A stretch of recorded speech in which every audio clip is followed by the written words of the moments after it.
My husband threw a thick stack of divorce papers directly at my face while I lay curled in agony on our living room couch. "Get out by tomorrow morning, you sick and penniless wretch," he screamed down at me, utterly convinced I would end up begging on the streets. He had absolutely no idea my secret software company was pulling in $5 million a year. I walked out into the freezing Chicago snow that night without shedding a single tear, knowing that in exactly 2 days, his arrogant world would completely shatter. Before I dive into this story, let me know where you are watching from in the comments below. Please hit the like button and subscribe if you have ever had to quietly gather your strength while a toxic person underestimated your entire existence. My name is Sydney, and I am 30 years old. The sharp sting of thick, heavy paper striking my cheek was the first indication that my marriage was officially over. The pages cascaded over my shoulders and scattered across the hardwood floor of our suburban Chicago home. I was physically incapable of sitting up to defend myself. A severe endometriosis flare-up had reduced me to a trembling ball on the sofa. The pain radiating through my abdomen felt like barbed wire pulling tight across my internal organs. It was a familiar agony, one that stole my breath and left me completely drained. But the physical torment paled in comparison to the venom pouring from the mouth of the man I had promised to spend my life with. Jason, my 32-year-old husband, towered over me. He was still wearing his expensive tailored suit from his high-status corporate sales job downtown. His tie was loosened, his face flushed with a mixture of rage and twisted satisfaction. He pointed a manicured finger at me as I struggled to catch my breath against the pain. "I am entirely done being chained to a liability," he shouted, his voice echoing off the vaulted ceilings of the living room. "I am done coming home from a high-pressure executive job to find a sick, useless burden taking up space on my furniture." I squeezed my eyes shut, willing the cramping in my stomach to subside just enough so I could process his words. For years, Jason had viewed my chronic illness not as a medical condition to be managed, but as a personal insult directed at his lifestyle. He wanted a trophy wife who could attend endless corporate mixers, drink expensive cocktails, and play the role of the perfect healthy spouse. Instead, he got me a woman who often needed a heating pad and quiet evenings at home. "Sign the papers tonight," Jason demanded, kicking one of the stray documents closer to my face. "I have had enough of supporting you. Do you honestly think I want to spend the rest of my prime years funding your pathetic freelance data entry gig? You barely make enough to buy groceries." His cruel words brought a sudden sharp clarity to my mind. 2 years ago, when the pain of my condition made working a traditional office job impossible, I had approached Jason with a business idea. I needed seed money to launch a software platform. I had written the code myself, working late into the night, but I needed a small financial runway to get it off the ground. He had laughed in my face. He told me it was a pipe dream, and absolutely refused to give me a single dime of our joint savings. He mocked my ambition, telling me to stick to small freelance tasks that would not distract from my duties as his wife. So I did exactly that. I sat at our kitchen island every single day, typing furiously on a battered 5-year-old laptop, letting him believe I was doing low-paying data entry work for pennies. He never bothered to look at my screen. He never asked about my clients. He simply assumed that because I was a woman working from home in sweatpants, my work held zero value. In his mind, his corporate sales director title was the only real career in our household. "Look at yourself," Jason sneered, pacing the length of the living room like a predator cornering wounded prey. "You contribute absolutely nothing to this household. I pay the mortgage. I pay the utility bills. I put the food on the table. You sit around all day claiming you are in pain while typing on that piece of junk computer. You are a financial parasite, Sydney, and I'm cutting the cord right now." I slowly opened my eyes, fighting through a wave of nausea. The irony of his accusations was almost suffocating. He loved to parade his corporate salary, bringing home bonus checks and acting like a benevolent king providing for his peasant wife. He genuinely believed that the few $100s he saw me transfer into our checking account each month was the absolute maximum of my earning potential. He loved the power imbalance. It fed his massive ego to think I was entirely dependent on his mercy to survive. "You are going to sign those papers." He continued, his tone dropping to a threatening whisper. "And you are going to pack your things and get out of this house by tomorrow morning. I am not waiting another day to start living my real life. You will not survive a week in the real world without my salary to prop you up. You will probably end up crawling back to your mother or renting some filthy room in a terrible neighborhood. But that is no longer my problem." I remained silent on the couch, my hands pressing hard against my lower stomach. If I had spoken, my voice would have betrayed the physical weakness I was currently experiencing. But internally, my mind was running through cold, hard calculations. Jason thought he was discarding a broken dependent woman. He thought he held all the financial leverage. He believed that forcing me out into the bitter Chicago winter would leave me destitute and begging for scraps. He had absolutely no clue that the pathetic freelance data entry gig he despised so much was actually a highly secure data protection service I had built from scratch. He did not know that while he was busy mocking my cheap laptop, I was securing massive contracts with healthcare providers and financial institutions. He did not know that my company was generating $5 million a year in pure profit. "Get out," he roared one final time, turning his back on me to stare out the large front window at the falling snow. "Just get out of my sight." I watched his broad shoulders rise and fall with his angry breaths. The man I had once loved had completely vanished, replaced by a stranger, consumed by arrogance and cruelty. He did not care about the vows we took. He did not care about my health. He only cared about his image and his bank account. His absolute certainty that I was a worthless burden gave me an unexpected surge of adrenaline. The physical pain radiating through my body momentarily took a back seat to the fierce protective instinct awakening in my chest. Every insult he hurled at me, every mocking reference to my lack of money, only solidified my resolve. I did not need to scream back at him. I did not need to defend my honor or cry over his cruel ultimatum. Silence was my greatest weapon right now. Let him believe his own delusions. Let him relish his false sense of superiority for just a little while longer. The cold air seeping through the living room windows was nothing compared to the absolute freeze that had just settled over my heart. I stared at the divorce papers scattered across the floor, noting the thick legal jargon and the heavy black lines waiting for my signature. This was not an ending. It was a liberation. I slowly gathered my strength, preparing to make my first move in a game he did not even realize we were playing. The sharp rustle of paper sliding across the polished oak floor broke the heavy silence in the living room. Jason kicked the stack of legal documents closer to where I lay. His leather dress shoes stopped mere inches from my face. I could smell the faint trace of expensive cologne mixed with something cloyingly sweet, a floral scent that did not belong to me. "Get your bags packed tonight," he demanded, his voice dropping all pretense of civility. "I want you out of this house by tomorrow morning. I am not giving you a grace period to drag this out and play the victim. You have overstayed your welcome, and the locks are being changed when you leave." I shifted my weight on the sofa, a sharp gasp escaping my lips as another wave of endometriosis pain flared through my abdomen. Tomorrow morning. He was throwing me out into the bitter Chicago winter with 12 hours' notice.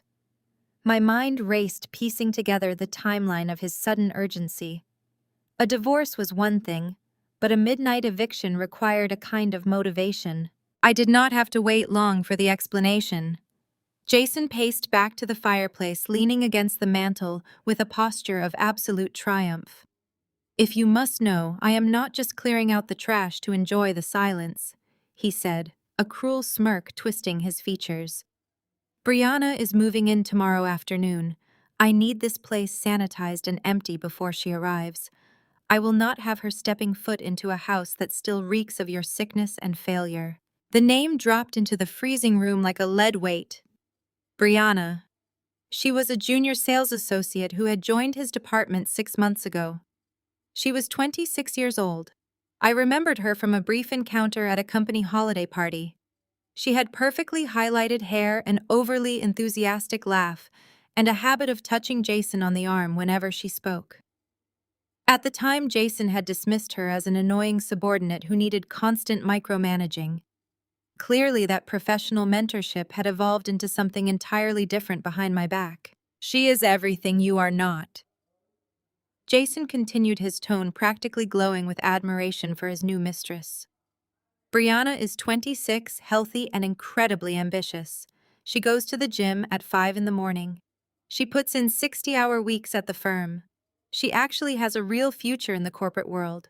She understands what it takes to build a high-status life. When I look at her, I see a partner who can stand by my side at executive dinners. When I look at you, I just see a medical bill waiting to happen. His words were designed to obliterate my self-esteem. He wanted to crush my spirit so thoroughly that I would crawl away without putting up a fight. He stood there contrasting a vibrant, healthy young woman against his chronically ill wife, who in his mind contributed nothing to society. He praised her ambition while actively suffocating mine. He praised her corporate climb while remaining completely oblivious to the fact that I was the phantom architect behind a tech platform his own industry relied upon. "You are a dead weight, Sydney," he stated, pushing away from the mantel and walking back over to me. "I need a woman who adds value to my life, not one who drains my resources while typing useless data into a cheap laptop. Brianna is a winner. You are just a massive disappointment." He reached into the inner pocket of his tailored suit jacket and pulled out a silver fountain pen. The metallic click of the cap being removed sounded unusually loud in the tense room. He crouched down, bringing his face uncomfortably close to mine. The cloying floral perfume was undeniable now. It was Brianna's scent lingering on his clothes. He aggressively shoved the silver pen into my trembling hand, his fingers digging sharply into my knuckles. Then he grabbed the top stack of the divorce papers and flipped directly to the third page. He jabbed his index finger against a specific paragraph, highlighted with a yellow sticky note. "Look right here," he commanded, his breath warm against my cheek. "This is an alimony waiver. It also includes a strict clause that neither party can claim any assets tied to separate limited liability companies or private business ventures. You are going to sign on that dotted line right now, waiving your right to ever ask me for spousal support." I stared at the thick black text, my mind operating with crystalline precision, despite the physical agony radiating through my body. He was trying to protect his precious corporate salary and whatever bonuses he thought he was hiding. He wanted absolute assurance that his sick, unemployed wife would not drain his future income. "Sign it," he growled, shaking my shoulder when I did not immediately move. "If you refuse, I swear I will make your life a living hell. I will drag you through a grueling legal battle that will last for years. I will bury you in so many attorney fees you will never see the light of day. And better yet, I will make sure you are saddled with all of our shared debts." He leaned in closer, his eyes narrowing with malicious intent. "I have racked up quite a few credit card bills recently, Sydney. Trips, dinners, expensive gifts. If we go to court, I will tell the judge those were marital expenses. I will leave you drowning in tens of thousands of dollars of fabricated debt. You have no income. You have no lawyer. You will be utterly destroyed. Sign the waiver, walk away with nothing, and I will graciously agree to take on the debt myself. That is my final offer." He genuinely believed he was cornering me. He thought the threat of his manufactured debt would terrify my penniless persona into immediate submission. He waited for the breakdown. He anticipated the tears, the desperate begging, and the panicked pleas for him to reconsider or to at least grant me a few more days to figure out a living situation. He thrived on the power he believed he held over my entirely fabricated financial ruin. I gave him absolutely nothing. Instead of crumbling, the terrified dependent facade I had meticulously maintained for the past 2 years completely evaporated. Every trace of vulnerability drained away, leaving my expression entirely ice-cold. The trembling in my hands ceased instantly. I did not look up at his triumphant, sneering face. I simply lowered my gaze to the thick stack of legal documents resting on my lap, my eyes tracing the exact phrasing he had so proudly highlighted. The waiver was flawlessly drafted, likely reviewed by expensive corporate attorneys who had no idea they were about to secure my absolute freedom. The clause explicitly stated that neither spouse could lay claim to any business, corporate entity, or private holdings registered under a limited liability company by the other party, both past and future. Furthermore, it completely dissolved any right to spousal support or alimony. Jason was so incredibly eager to protect the meager $80,000 he had hidden away from his corporate bonuses that he had legally blinded himself. He had practically handed me the keys to my own kingdom. I wrapped my fingers around the cold silver barrel of his expensive fountain pen. Without uttering a single word, without a moment of hesitation, I pressed the metal nib to the thick paper and signed my name on the dotted line. Jason burst into a loud, booming laugh. It was a harsh, victorious sound that echoed loudly through the quiet, vaulted living room. He snatched the divorce papers from my lap the exact second the ink was dry, clutching them to his chest like a winning lottery ticket. "You finally did something smart," he mocked, his face flushed with arrogance and cruel delight. "I honestly thought you would try to drag this out and cry for mercy. Good to see you finally understand your place. Now get up and pack your garbage. I want this place sanitized." I pushed myself off the sofa, forcing my body to completely ignore the sharp, stabbing pain radiating through my abdomen. I stood up straight, squaring my shoulders, and walked silently past him toward the master bedroom. He followed closely on my heels, eager to supervise my departure, eager to ensure I did not try to steal any of the precious items he believed he rightfully owned. I walked directly to the back of the walk-in closet and pulled out a small, cheap, heavily scuffed canvas suitcase. I ignored the racks of designer dresses he had purchased for me during the early years of our marriage to parade me in front of his bosses. I completely ignored the jewelry box sitting on the dresser. I packed only the absolute bare essentials: a few pairs of plain sweatpants, some basic cotton shirts, my toothbrush, and my battered 5-year-old laptop. The laptop that held the encrypted administrative access to my $50 million software empire. Jason leaned lazily against the doorframe of the bedroom, his arms crossed tightly over his chest, watching me toss the meager items into the faded bag. "Is that really all you have to show for your life?" he sneered, gesturing toward the pathetic little suitcase with a look of pure disgust. "Just a pile of cheap rags and a worthless piece of plastic. Brianna is going to throw away better things than that when she moves her actual wardrobe into this closet tomorrow afternoon. Try not to leave any of your depressing energy behind." I zipped the suitcase shut, the metal teeth catching slightly on the worn fabric. I did not offer a single rebuttal. I did not react to Brianna's name. Every passing second he spent gloating was another second closer to my absolute freedom. I grabbed the frayed handle of the suitcase and walked past him, heading straight for the front entryway. I pulled my heavy winter coat from the hall closet and wrapped a thick wool scarf tightly around my neck. The temperature outside had dropped well below freezing, and the wind was howling fiercely against the front windows, rattling the glass panes in their frames. "You better bundle up tight." Jason laughed cruelly, stepping up right behind me to yank open the heavy oak front door.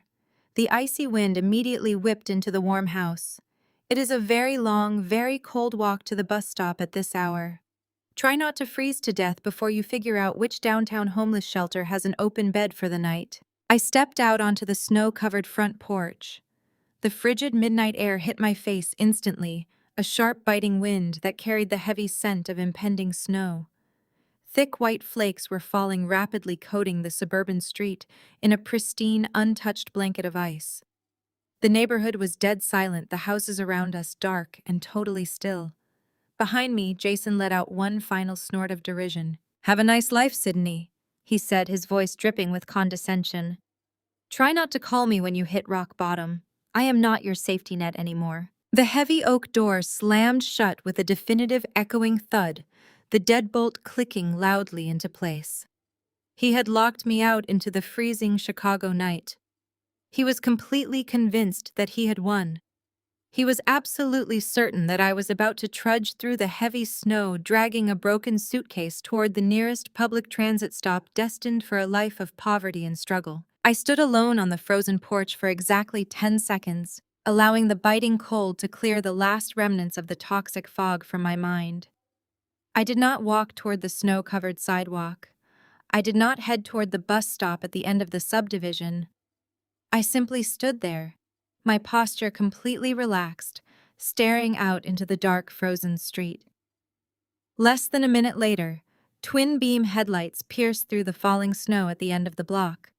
A sleek, perfectly polished black Lincoln Navigator glided silently down the icy street, its heavy tires crunching softly against the fresh powder. The massive luxury vehicle pulled up directly to the curb in front of my house and shifted into park. The powerful engine hummed with a quiet, dominant purr. The driver's side door opened immediately.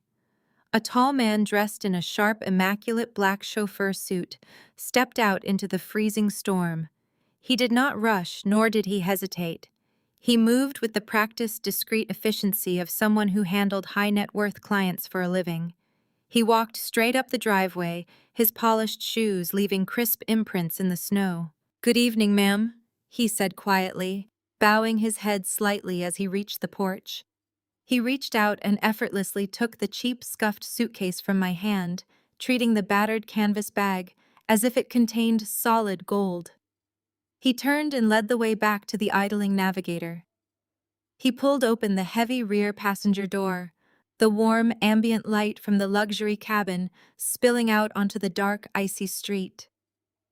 I stepped off the curb and climbed into the back seat, sinking into the heated, butter-soft leather. The chauffeur closed the door behind me with a solid, satisfying thud, sealing away the bitter cold and the remnants of my broken marriage. As the SUV pulled smoothly away from the curb, leaving the suburban house behind in the darkness, the truth was perfectly clear. Jason had absolutely no idea. I was not the prey. Sunlight streamed through the floor-to-ceiling windows of my bedroom the next morning, casting a warm, golden glow across the imported Italian silk sheets. The bitter Chicago blizzard that had frozen the suburban streets the night before was now just a silent, swirling spectacle far below my 80-story vantage point. I stretched my arms above my head, feeling a profound sense of physical and mental relief. The agonizing endometriosis flare-up that had crippled me on Jason's cheap leather sofa had subsided thanks in large part to the absence of the crushing toxic stress he constantly pumped into my environment. I sat up and looked around the massive master suite of my secret downtown penthouse. The space was a masterpiece of modern architecture, featuring automated climate control heated marble floors and panoramic views of the entire city skyline.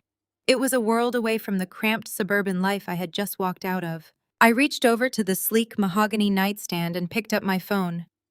The screen was completely filled with notifications, but none of them were from my soon-to-be ex-husband. Instead, I had 32 unread text messages from my mother. I unlocked the screen and braced myself for the inevitable onslaught. My mother had always viewed my chronic illness as an embarrassing character flaw, and my lack of a traditional corporate career as a personal insult to her parenting. When she found out Jason was kicking me out, she did not offer a shred of maternal comfort. The messages were paragraphs of pure, unfiltered toxicity. She berated me for failing to keep a successful, handsome provider like Jason happy. She demanded to know what I had done to drive him into the arms of another woman, completely ignoring the fact that he was the one who had cheated. She typed furiously about how I had let myself go, how my freelance work was an embarrassing joke, and how I was destined to end up completely destitute because I lacked the ambition to hold on to a real man. "You should have tried harder to look presentable," one text read. "Men need a woman who can keep up, not a sick girl who sits at the kitchen counter all day in sweatpants. How do you plan to survive now? Do not expect your father and me to bail you out of this mess." I read the words with a completely blank expression. 5 years ago, those messages would have sent me into a spiral of tears and self-doubt. I would have internalized every single cruel observation and begged for her guidance. Now they just felt incredibly hollow. My family had always worshipped at the altar of traditional flashy success. They worshipped shiny cars, loud titles, and the appearance of wealth.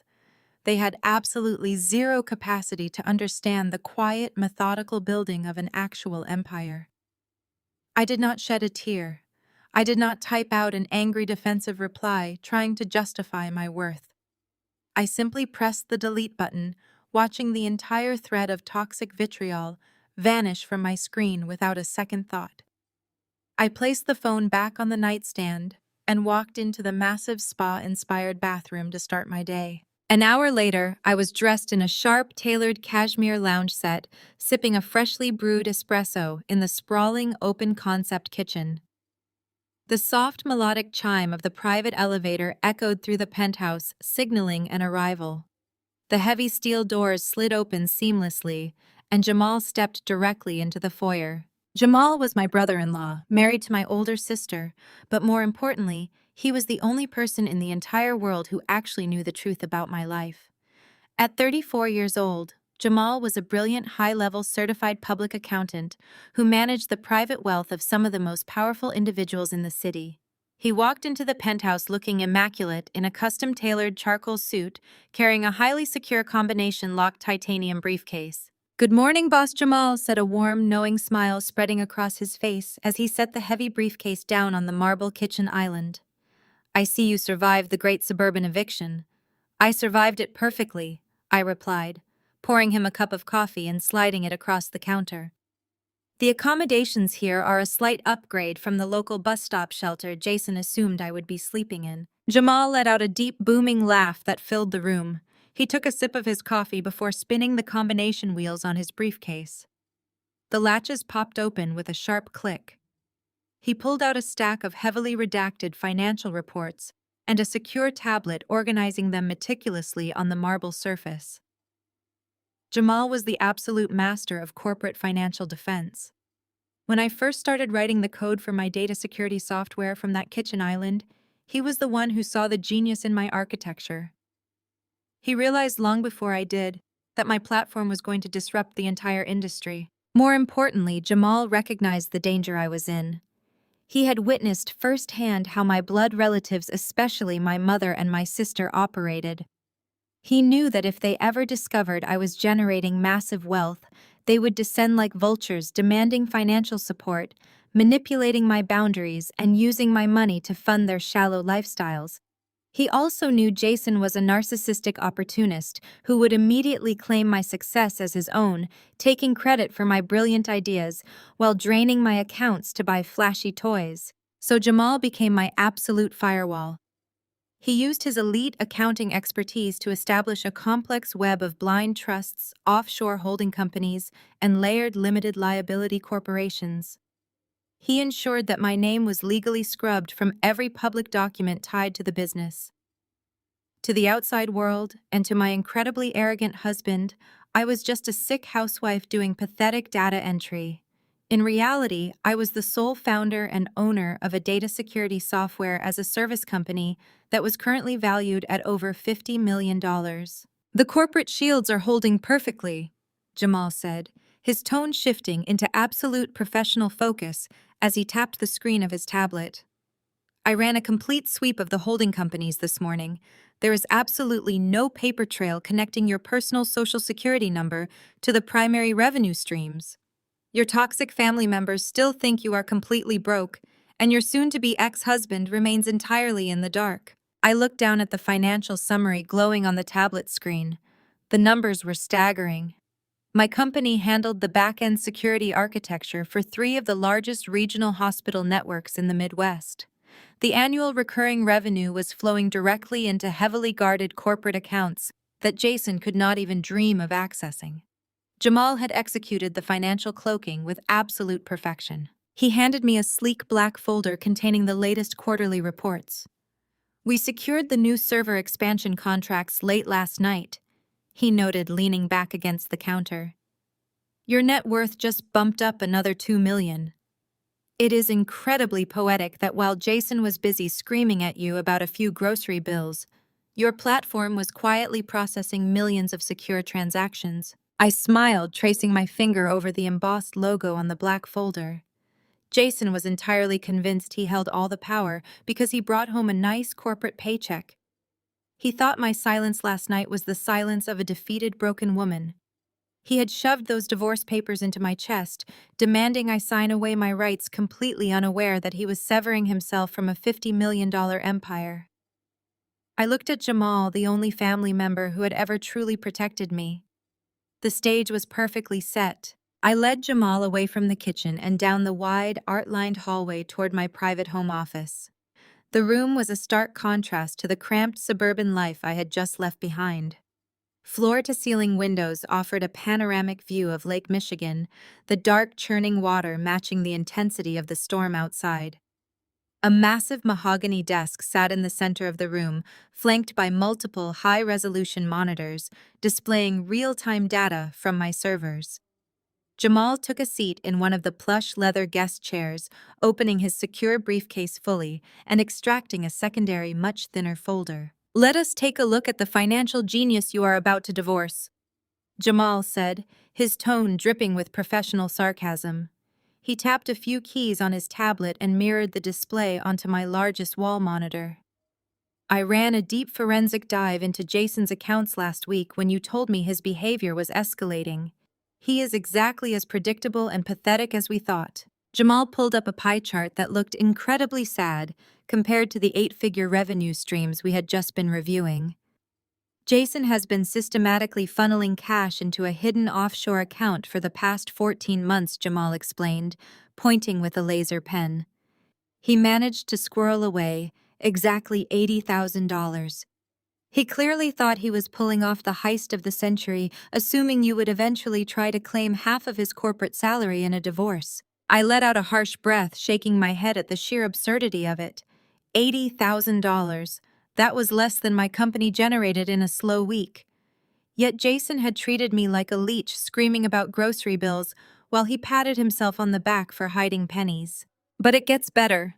Jamal continued swiping to the next screen. A sea of red numbers flooded the monitor. "Your soon-to-be ex-husband is currently drowning in $40,000 of high-interest credit card debt. He maxed out 3 separate platinum cards over the last 6 months." I leaned forward, genuinely surprised. "On what?" "He never brings anything home. He complains when the electric bill is $10 higher than usual." Jamal pulled up the itemized statements. Designer handbags, 5-star hotel stays downtown, an obscenely expensive diamond tennis bracelet, and multiple tabs at high-end steakhouses. Every single purchase coincides with the timeline of his little office romance. He has been funding a luxury lifestyle for Brianna entirely on credit. He is desperately trying to impress a 26-year-old girl with money he does not actually have, while simultaneously kicking his sick wife out into the snow to avoid paying a single dime of alimony. The absolute pathetic reality of Jason's existence washed over me. He was not a corporate king. He was a broke, desperate middle manager drowning in massive debt to keep the attention of a gold digger. The illusion of his wealth was built entirely on borrowed plastic. "Which brings us to the absolute masterpiece of this entire situation," Jamal said, his eyes gleaming with eager anticipation. He reached into his briefcase and pulled out a crisp, untouched copy of the exact divorce agreement Jason had thrown in my face the night before. Jamal had procured the draft days ago through our own legal channels.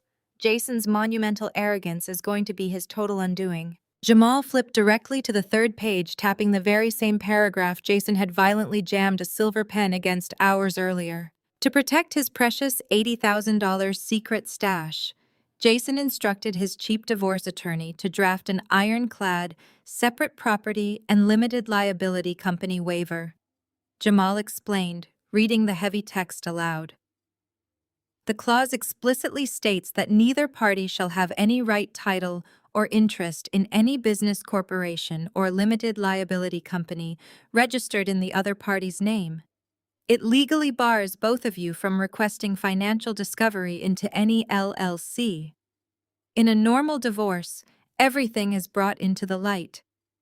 Jason explicitly opted out of standard discovery to keep his little nest egg safe. I stared at the document, the brilliant, fatal flaw of his plans suddenly clicking into place. My heart hammered against my ribs as the magnitude of his mistake settled over the room. Jason had inserted that aggressive, uncompromising clause because he thought he was a mastermind. He wanted to ensure that when I inevitably discovered his hidden cash, I would have zero legal right to touch it.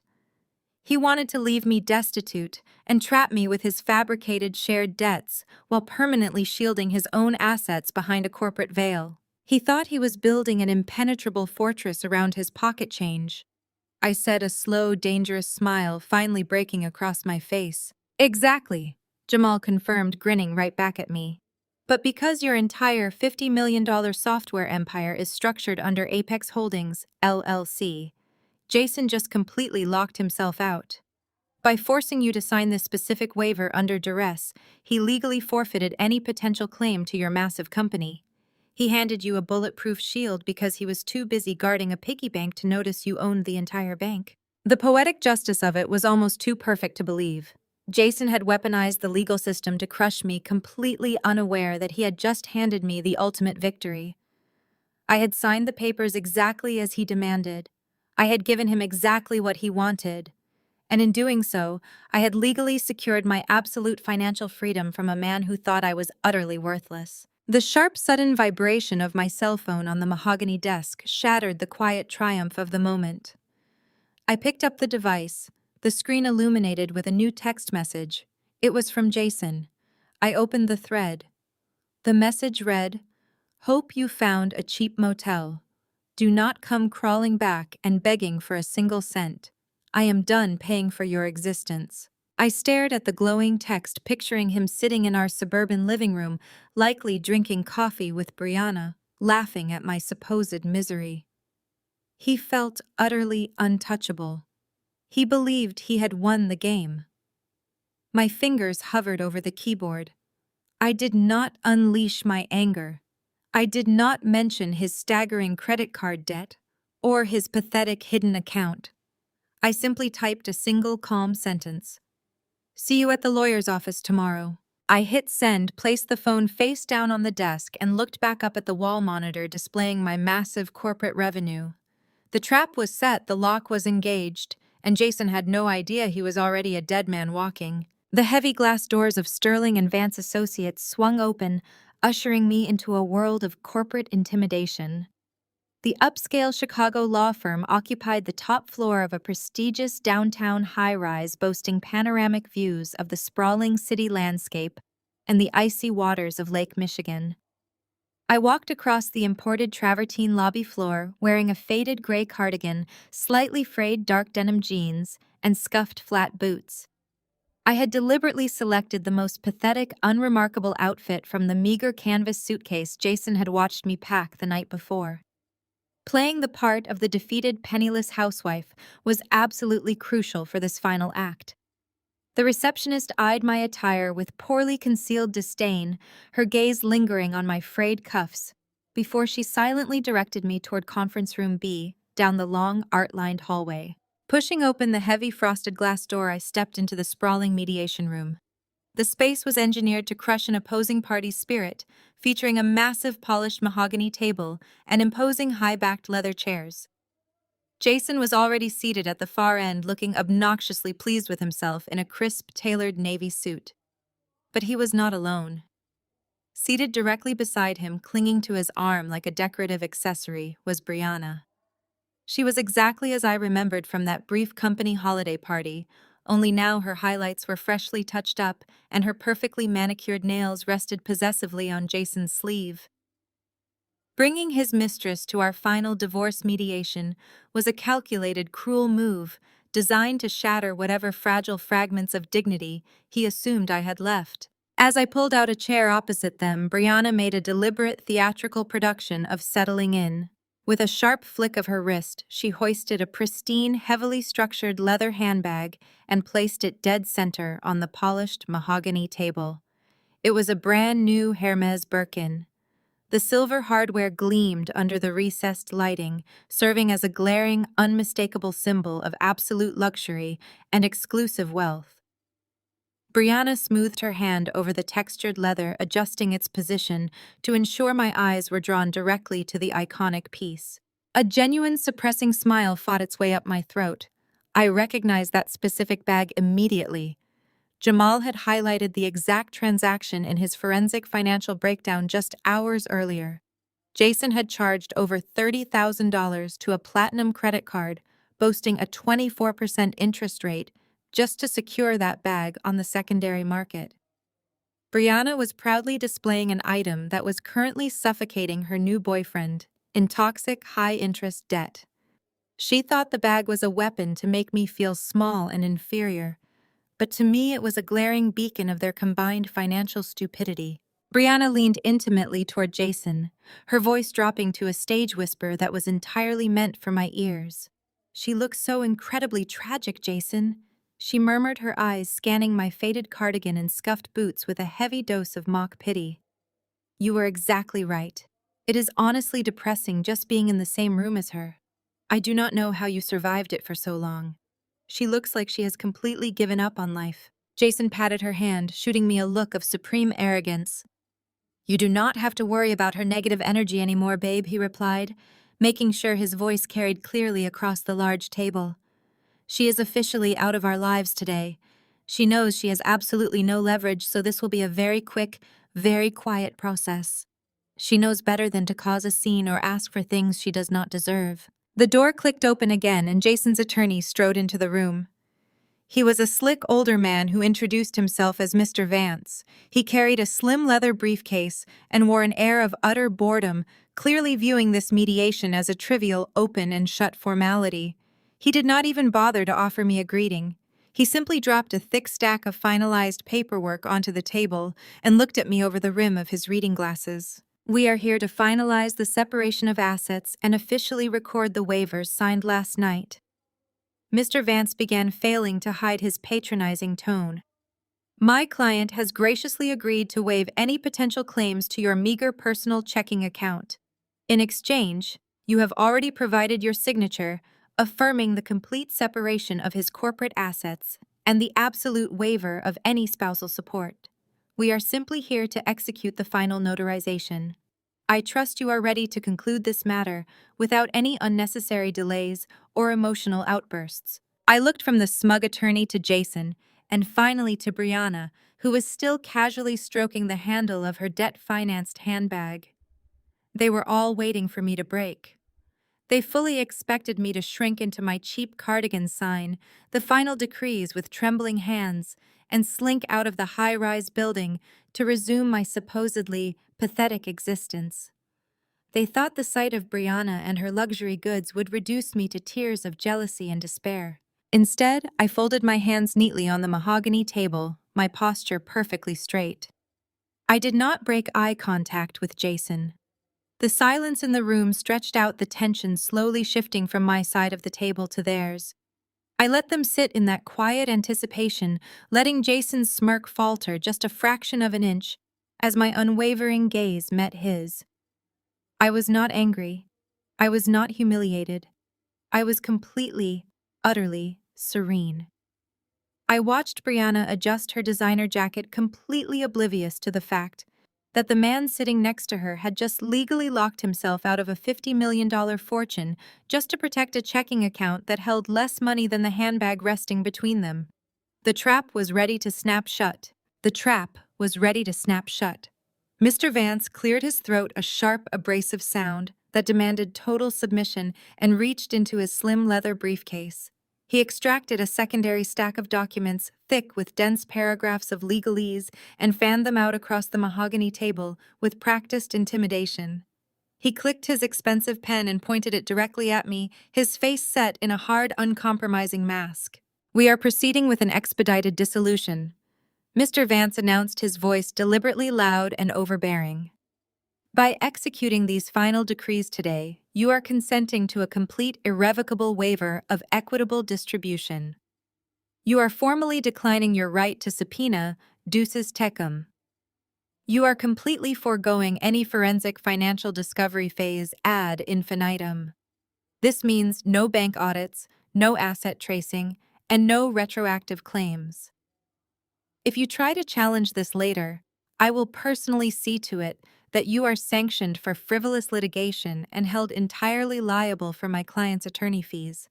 Fees which I assure you will bankrupt whatever meager future you manage to scrape together." He unleashed the heavy legal jargon like a blunt instrument clearly accustomed to terrifying unrepresented spouses into immediate compliance.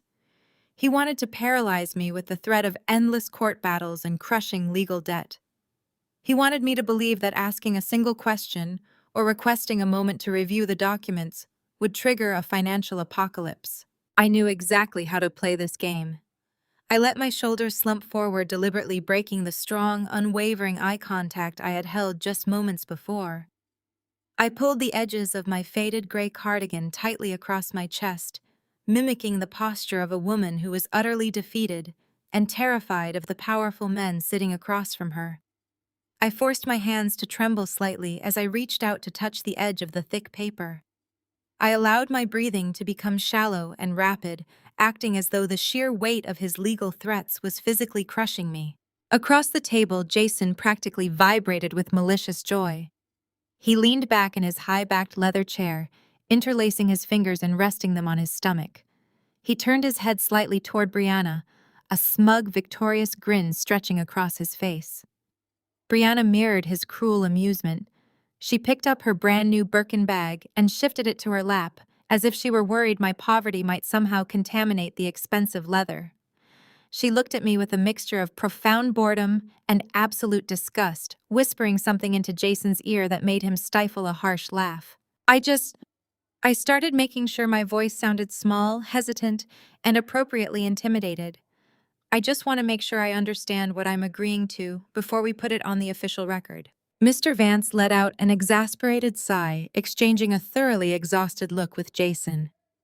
"We do not have all day to explain basic legal concepts to you," Mr. Vance snapped, tapping his pen impatiently against the table. The digital recording device sitting in the center of the table was blinking with a steady red light capturing every single word of the proceeding for the mediator's official file. "Which part of an irrevocable waiver is confusing you?" I kept my eyes fixed firmly on the table, acting as though I were too intimidated to look him in the face. "It is the specific clause on page 3, I murmured, my voice shaking perfectly. "The separate property and limited liability company waiver. Jason made a very big deal about this last night. I just need to understand exactly how strict this is." Jason slammed his hand flat against the mahogany surface, the sudden noise echoing sharply in the quiet room. "It is absolute, Sydney," he growled, leaning aggressively forward, his face flushed with anger. "It means you get absolutely nothing. It means you cannot come digging around in my accounts. You cannot ask for a cut of my future business ventures, and you cannot touch a single dime of my private cash.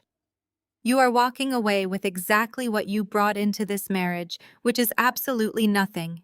Do not try to play stupid and drag this out." I shrank back into my chair, playing the part of the cowed, frightened wife flawlessly, but I pressed forward, keeping my voice entirely submissive. "I just need the attorney to clarify it for the official audio record," I stammered, pointing a trembling finger at the blinking red light. "I need to know that if I sign this waiving my right to the financial discovery phase, it means there is absolutely zero access to each other's hidden or private business assets. I need to hear that a limited liability company, no matter how much it is worth, is completely off limits to both of us. Forever." Jason rolled his eyes, letting out a loud, mocking groan. "She thinks I'm hiding millions from her," he muttered to Brianna, shaking his head at my apparent delusion. Brianna giggled softly, a high, grating sound that filled the tense air. Mr. Vance adjusted his reading glasses, puffing up his chest, as he prepared to deliver the final crushing legal blow to my supposedly fragile hopes. He leaned directly toward the digital recorder, eager to get my complete surrender on tape so there could be no future disputes. "Let me be unequivocally clear for the record, Mrs. Preston," Mr. Vance stated, his voice dripping with arrogant authority. "By signing this document and waiving discovery, you are agreeing to a complete mutual and irrevocable lockout. The LLC clause operates in absolute perpetuity. It guarantees that neither party shall have any right, access, or claim to any business asset, corporate holding, or revenue stream tied to any limited liability company owned by the other party, past, present, or future. You cannot touch his LLCs, and he cannot touch yours. It is an impenetrable legal wall. You are permanently waiving your right to ever inquire about audit or demand profits from any such entity. Does that satisfy your sudden curiosity regarding corporate law? I kept my head bowed for one more second, allowing the silence to settle around the undeniable, legally binding confirmation he had just cemented onto the official record. Jason had just used his expensive attorney to permanently, irrevocably lock himself out of $50 million. They had done the meticulous, complex legal work for me. They had handed me the exact impenetrable shield I needed to protect my empire, and they had done it while actively mocking me. I finally looked up. I stopped slouching. I let the trembling in my hands vanish completely. I reached out, took the heavy fountain pen from Mr. Vance's hand, and signed my name on the final page with smooth, absolute precision. I am completely satisfied, I said, my voice no longer small or hesitant, but ringing with calm, crystalline certainty. The heavy metallic thud of Mr. Vance pressing his official notary seal onto the final page echoed through the quiet conference room, with the finality of a gavel striking wood. He gathered the thick stack of documents, squaring the edges meticulously against the polished mahogany table. The legal lock was completely engaged. The ink was dry, the stamps were pressed, and the irrevocable waiver was now a matter of permanent legal record. Jason had officially, legally, and permanently severed himself from my $50 million corporate empire, all to protect a meager $80,000 he had hidden in a secondary checking account. Jason exhaled a loud, booming sigh of relief, slapping his hands down flat on the table, as if he had just successfully brokered the greatest corporate merger in Chicago history. A triumphant, ugly laugh rumbled in his chest, echoing loudly in the sterile room. He stood up, towering over the table, and casually buttoned the center button of his expensive, custom-tailored navy suit jacket. He looked down at me with an expression of pure, unadulterated superiority, completely convinced he had just financially destroyed me for the rest of my life. "You actually did it," Jason sneered, shaking his head in mock disbelief. "I honestly thought we would be sitting here for another 3 hours, listening to you beg for a grocery allowance. It is good to see you finally recognize when you are entirely outmatched. You have absolutely nothing left to fight with." Brianna let out a high, breathy giggle, leaning her shoulder intimately against his arm. She picked up her brand-new debt-financed Hermes Birkin bag from the table and hooked it securely into the crook of her elbow, as if preparing to leave a particularly boring theater performance. She looked at me with a sickening mixture of pity and revulsion, her perfectly contoured face twisting into a condescending pout. "It is honestly for the best," Sydney Brianna chimed in, her voice dripping with artificial sweetness. "Jason needs a partner who can actually contribute to a high-value lifestyle, not someone who drags him down with medical bills and a depressing attitude. You can finally go find somewhere quiet to rest. It is time to let the adults handle things from here." Jason smirked, clearly thrilled by his mistress verbally attacking his newly discarded wife. He reached inside the breast pocket of his suit jacket and pulled out a sleek silver money clip tightly packed with cash. He peeled back a single crisp $100 bill. With a flick of his wrist, he tossed the green paper across the wide mahogany table. The bill glided smoothly over the polished wood, coming to a dead stop mere inches from my folded hands. "There you go," Jason said, his voice laced with cruel, absolute arrogance. "That is for the cab ride to whatever downtown homeless shelter you are staying at tonight. Consider it a parting charitable donation. Go buy yourself a hot meal and a cheap motel room. Do not come crawling back to my house, and do not ever call me begging for a single cent. We are entirely finished." I looked down at the crisp $100 bill resting on the table. Benjamin Franklin's printed face stared back at me. This was it. This was the final pathetic insult. This was the absolute peak of his narcissistic delusion. He genuinely believed this single piece of paper was the difference between me surviving the night and starving in the freezing Chicago snow. I reached out and picked up the bill. The paper felt stiff and rough between my fingers. I folded it once deliberately and methodically and slipped it into the front pocket of my frayed gray cardigan. Then the performance abruptly ended. The hunched, defeated posture I had meticulously maintained since I walked into the law firm vanished entirely. I pulled my shoulders back, my spine straightening like a steel rod. I lifted my chin, the meek, terrified expression draining from my face, replaced instantly by a mask of cold, predatory calm. I stood up from the heavy leather chair. I did not rush. I moved with a fluid, commanding authority that immediately shifted the entire atmospheric pressure of the room. The terrified, chronically ill housewife was gone. The founder and chief executive officer of Apex Holdings had officially entered the building. I looked directly into Jason's eyes. The triumphant sneer on his face faltered for a fraction of a second, a tiny ripple of sudden, unspoken confusion passing behind his eyes as he registered the drastic, immediate change in my physical presence. He expected me to snatch the money and scurry away in tears. He did not expect me to stand perfectly tall, radiating an icy, untouchable dominance. I did not offer him a single word. He was entirely irrelevant now. Instead, I shifted my gaze slowly to the right, locking eyes with Brianna. The artificial, condescending smile instantly froze on her lips.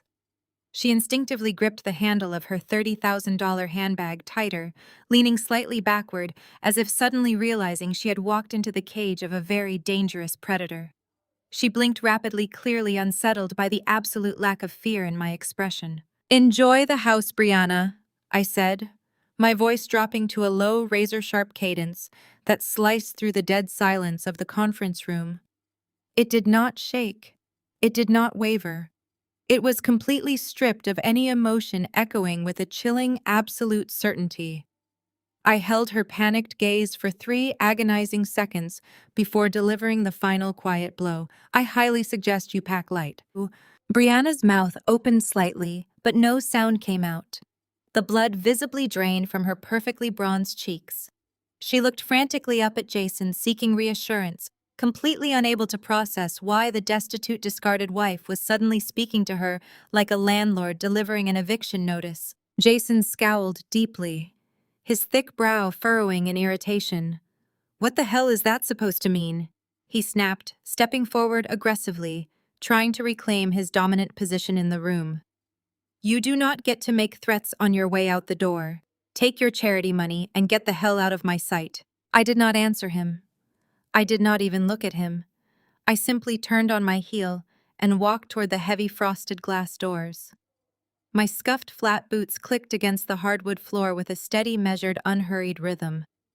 I pushed the heavy door open and stepped out into the expansive, marble-floored lobby of the law firm. The receptionist, who had sneered at my frayed cardigan 20 minutes earlier, looked up from her computer monitor.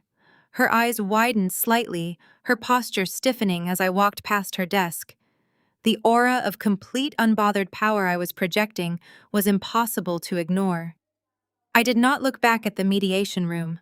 I walked straight to the polished steel elevator bank and pressed the call button. The doors chimed and slid open immediately. I stepped into the empty mirrored cabin, turning to face the lobby as the heavy steel doors began to glide shut. In the distance down the long, art-lined corridor, I could hear Jason's muffled voice angrily demanding that Mr. Vance file the paperwork immediately. He was completely focused on securing his pathetic little victory. The elevator doors clamped shut, sealing me in absolute quiet solitude. As the cab began its rapid descent toward the ground floor, a genuine smile finally touched my lips. I pulled the crisp $100 bill from my cardigan pocket and smoothed it out between my fingers. Jason and Brianna were currently standing in that high-rise conference room, completely confused by my parting words, but still thoroughly blinded by their own towering arrogance. They were utterly convinced they had just won the war and secured a life of suburban luxury. They were entirely blissfully unaware that the absolute countdown to their financial destruction had just officially started. 3 days later, the quiet, dignified silence of that mahogany conference room had been entirely replaced by the thumping, relentless bass of a hired DJ's sound system. The sprawling suburban house, a property that had once been a quiet, meticulously maintained sanctuary, had been hastily transformed into an obnoxious, neon-lit nightclub. Jason and Brianna were hosting what they loudly proclaimed to be a combination housewarming and divorce victory celebration, and they had clearly spared absolutely no expense. The air inside the massive living room was thick with the overwhelming scent of expensive catering and spilled alcohol. Waitstaff in crisp, tailored black uniforms weaved through the dense crowd of partygoers, balancing heavy silver trays loaded with imported caviar, artisanal bruschetta, and an endless flowing supply of vintage champagne. Jason had completely emptied the remaining available credit on his final platinum card to fund the illusion of his immense wealth, eager to show his junior colleagues and Brianna's superficial friends that he was the undisputed king of his suburban castle. Every corner of the house had been scrubbed of my existence. The framed photographs that once lined the mantel had been hastily removed and replaced with heavily filtered professional couples' portraits of Jason and Brianna posing on various lavish vacations. Standing near the sprawling marble island in the center of the kitchen, Jason held court. His custom navy suit jacket was discarded, his collar unbuttoned, and his tie loosened to give him an air of casual, untouchable dominance. He held a crystal tumbler of obscenely expensive aged bourbon in one hand, gesturing wildly with the other as he recounted the events of the mediation to a captive audience of sycophantic coworkers. He exaggerated every single detail of our final legal encounter, painting himself as a ruthless mastermind who had utterly crushed a pathetic weeping housewife. He laughed uproariously as he described sliding the $100 bill across the table, boasting that it was the last scrap of charity I would ever see in my miserable life. His friends chuckled and raised their glasses in a toast to his newly secured bachelorhood and his brilliant financial maneuvering. Across the room, Brianna was playing the role of the wealthy, established hostess to absolute perfection. She floated through the sea of intoxicated guests, wearing a completely impractical, clinging white silk designer dress that practically screamed for attention. Her newly acquired Hermes Birkin bag was conspicuously perched on a velvet ottoman in the center of the room, acting as the holy grail of her fabricated luxury lifestyle. She graciously accepted fawning compliments on the house's architecture, happily taking direct credit for the imported hardwood floors, the custom lighting fixtures, and the chef's kitchen that I had personally selected, financed, and installed years before she ever knew Jason's name. They were living entirely within a fragile, shimmering bubble constructed out of massive, high-interest debt and blinding arrogance. They felt utterly untouchable. Suddenly cutting sharply through the pulsating rhythm of the house music and the loud roar of drunken laughter, a heavy, authoritative pounding echoed from the front entryway. It was not the polite, hesitant tap of a late-arriving party guest, nor was it the quick rap of a food delivery driver. It was three solid, rhythmic, booming strikes of a closed fist against the heavy mahogany door, carrying an unmistakable, demanding air of absolute authority. Jason paused mid-sentence, swirling the amber liquid in his glass. He flashed a cocky, unapologetic grin at his colleagues. He assumed it was the massive secondary order of top-shelf liquor he had rush-ordered from a premium local distributor to keep the party raging until dawn. He patted the shoulder of a junior executive, swaggered his way through the crowded foyer, and yanked the heavy front door wide open, fully prepared to flash another platinum credit card. The welcoming, arrogant smile instantly vanished from his flushed face. Standing on the welcome mat was not a delivery driver. It was a tall, imposing man wearing a sharp slate-gray suit. He possessed the rigid, unamused, and thoroughly intimidating posture of a corporate executioner. He held a thick official legal clipboard tightly against his chest.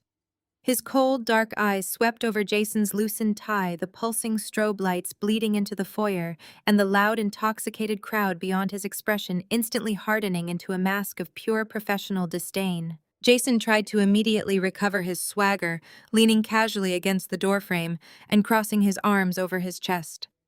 "If you are looking for the neighborhood watch meeting, pal, you have the wrong house," Jason sneered, his voice loud enough to draw the attention of the guests lingering near the entryway. "We are hosting a private, invite-only event. I suggest you turn around and walk off my property." The man did not blink. He did not flinch at the aggressive tone. He simply glanced down at the top sheet of paper secured to his clipboard, verifying the printed information with detached precision. "Jason Preston," the man asked, his voice cutting through the thumping bass of the party music with razor-sharp clarity. "Yeah, that is me. Who is asking?" Jason snapped, his irritation mounting. The man produced a thick, sealed manila envelope from beneath the clipboard and pressed it firmly and uncompromisingly into Jason's chest. I am the regional property manager representing Apex Holdings LLC. The man stated, his tone entirely devoid of emotion. I am here serving official court-mandated legal notice. Jason looked down at the heavy envelope, a flicker of genuine, unadulterated confusion crossing his flushed face. Apex Holdings. He repeated, his brow furrowing as he tried to place the name. I do not do any business with an Apex Holdings. Your legal department made a massive clerical error. You have the wrong guy. I own this house. The property manager offered a cold, entirely humorless smile that did not reach his eyes. Actually, sir, you do not. He corrected, his voice projecting clearly into the suddenly quiet foyer. Apex Holdings LLC is the sole registered owner of this property and has been since its initial purchase. You have been occupying this residence under a provisional month-to-month tenant at sufferance agreement, an agreement which the primary shareholder has officially chosen to terminate effective immediately. Jason ripped open the heavy manila envelope, his hands suddenly losing all of their steady, practiced confidence. He pulled out a crisp, notarized document bearing the unmistakable heavy red stamp of the county court system. The bold, capitalized letters printed at the very top of the page seemed to burn straight through the paper. 24-hour eviction notice. Brianna, noticing the sudden shift in the atmosphere and the silence spreading near the front door, abandoned her circle of admirers and clicked over quickly in her high heels. Babe, what is going on? She whined, wrapping her arms around his bicep. Did the extra champagne finally arrive? She peered over his shoulder, her eyes landing directly on the bold red lettering of the eviction notice. The artificial bronze color instantly drained from her face, leaving her looking pale and terrified. Jason stared at the legal paper, his mouth opening and closing in silent, suffocating panic. His eyes darted frantically down the page, scanning the dense legal text until they landed on the very bottom line. There, stamped in bold black ink right above the corporate seal, was the authorizing signature of the primary shareholder of Apex Holdings LLC. It was my signature. The letters of my signature burned into Jason's retinas, but his brain fiercely rejected the information. He blinked rapidly, his mouth opening and closing like a suffocating fish before a harsh, panicked sound tore from his throat. This is a joke, Jason snarled, his voice rising in pitch as he shoved the eviction notice back toward the impassive property manager. This is some kind of sick, desperate scam. My psychotic ex-wife is trying to humiliate me in front of my colleagues. I own this house. My name is on the mortgage. I pay the bank every single month. Get off my porch before I have you arrested for trespassing and harassment. The music from the living room continued to thump, but the crowd near the foyer had fallen dead silent, forming a captivated audience for Jason's unraveling. Brianna stood frozen, her manicured fingers digging into his bicep, her eyes darting between the stern man at the door and her suddenly frantic boyfriend. The property manager did not flinch at the outburst. He did not raise his voice or step back. Instead, he calmly flipped to the second page attached to his heavy clipboard, snapping the metal clip open and extracting a second document. He held it out, completely unfazed by Jason's escalating rage. I highly advise against calling the authorities, sir, the manager stated, his tone remaining terrifyingly even. They are already aware of this notice.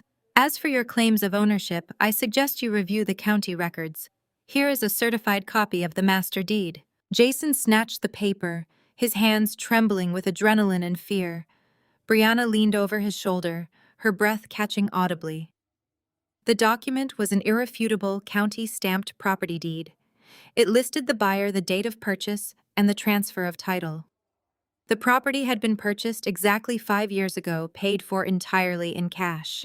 The sole registered owner was Apex Holdings LLC. No, Jason gasped, shaking his head wildly.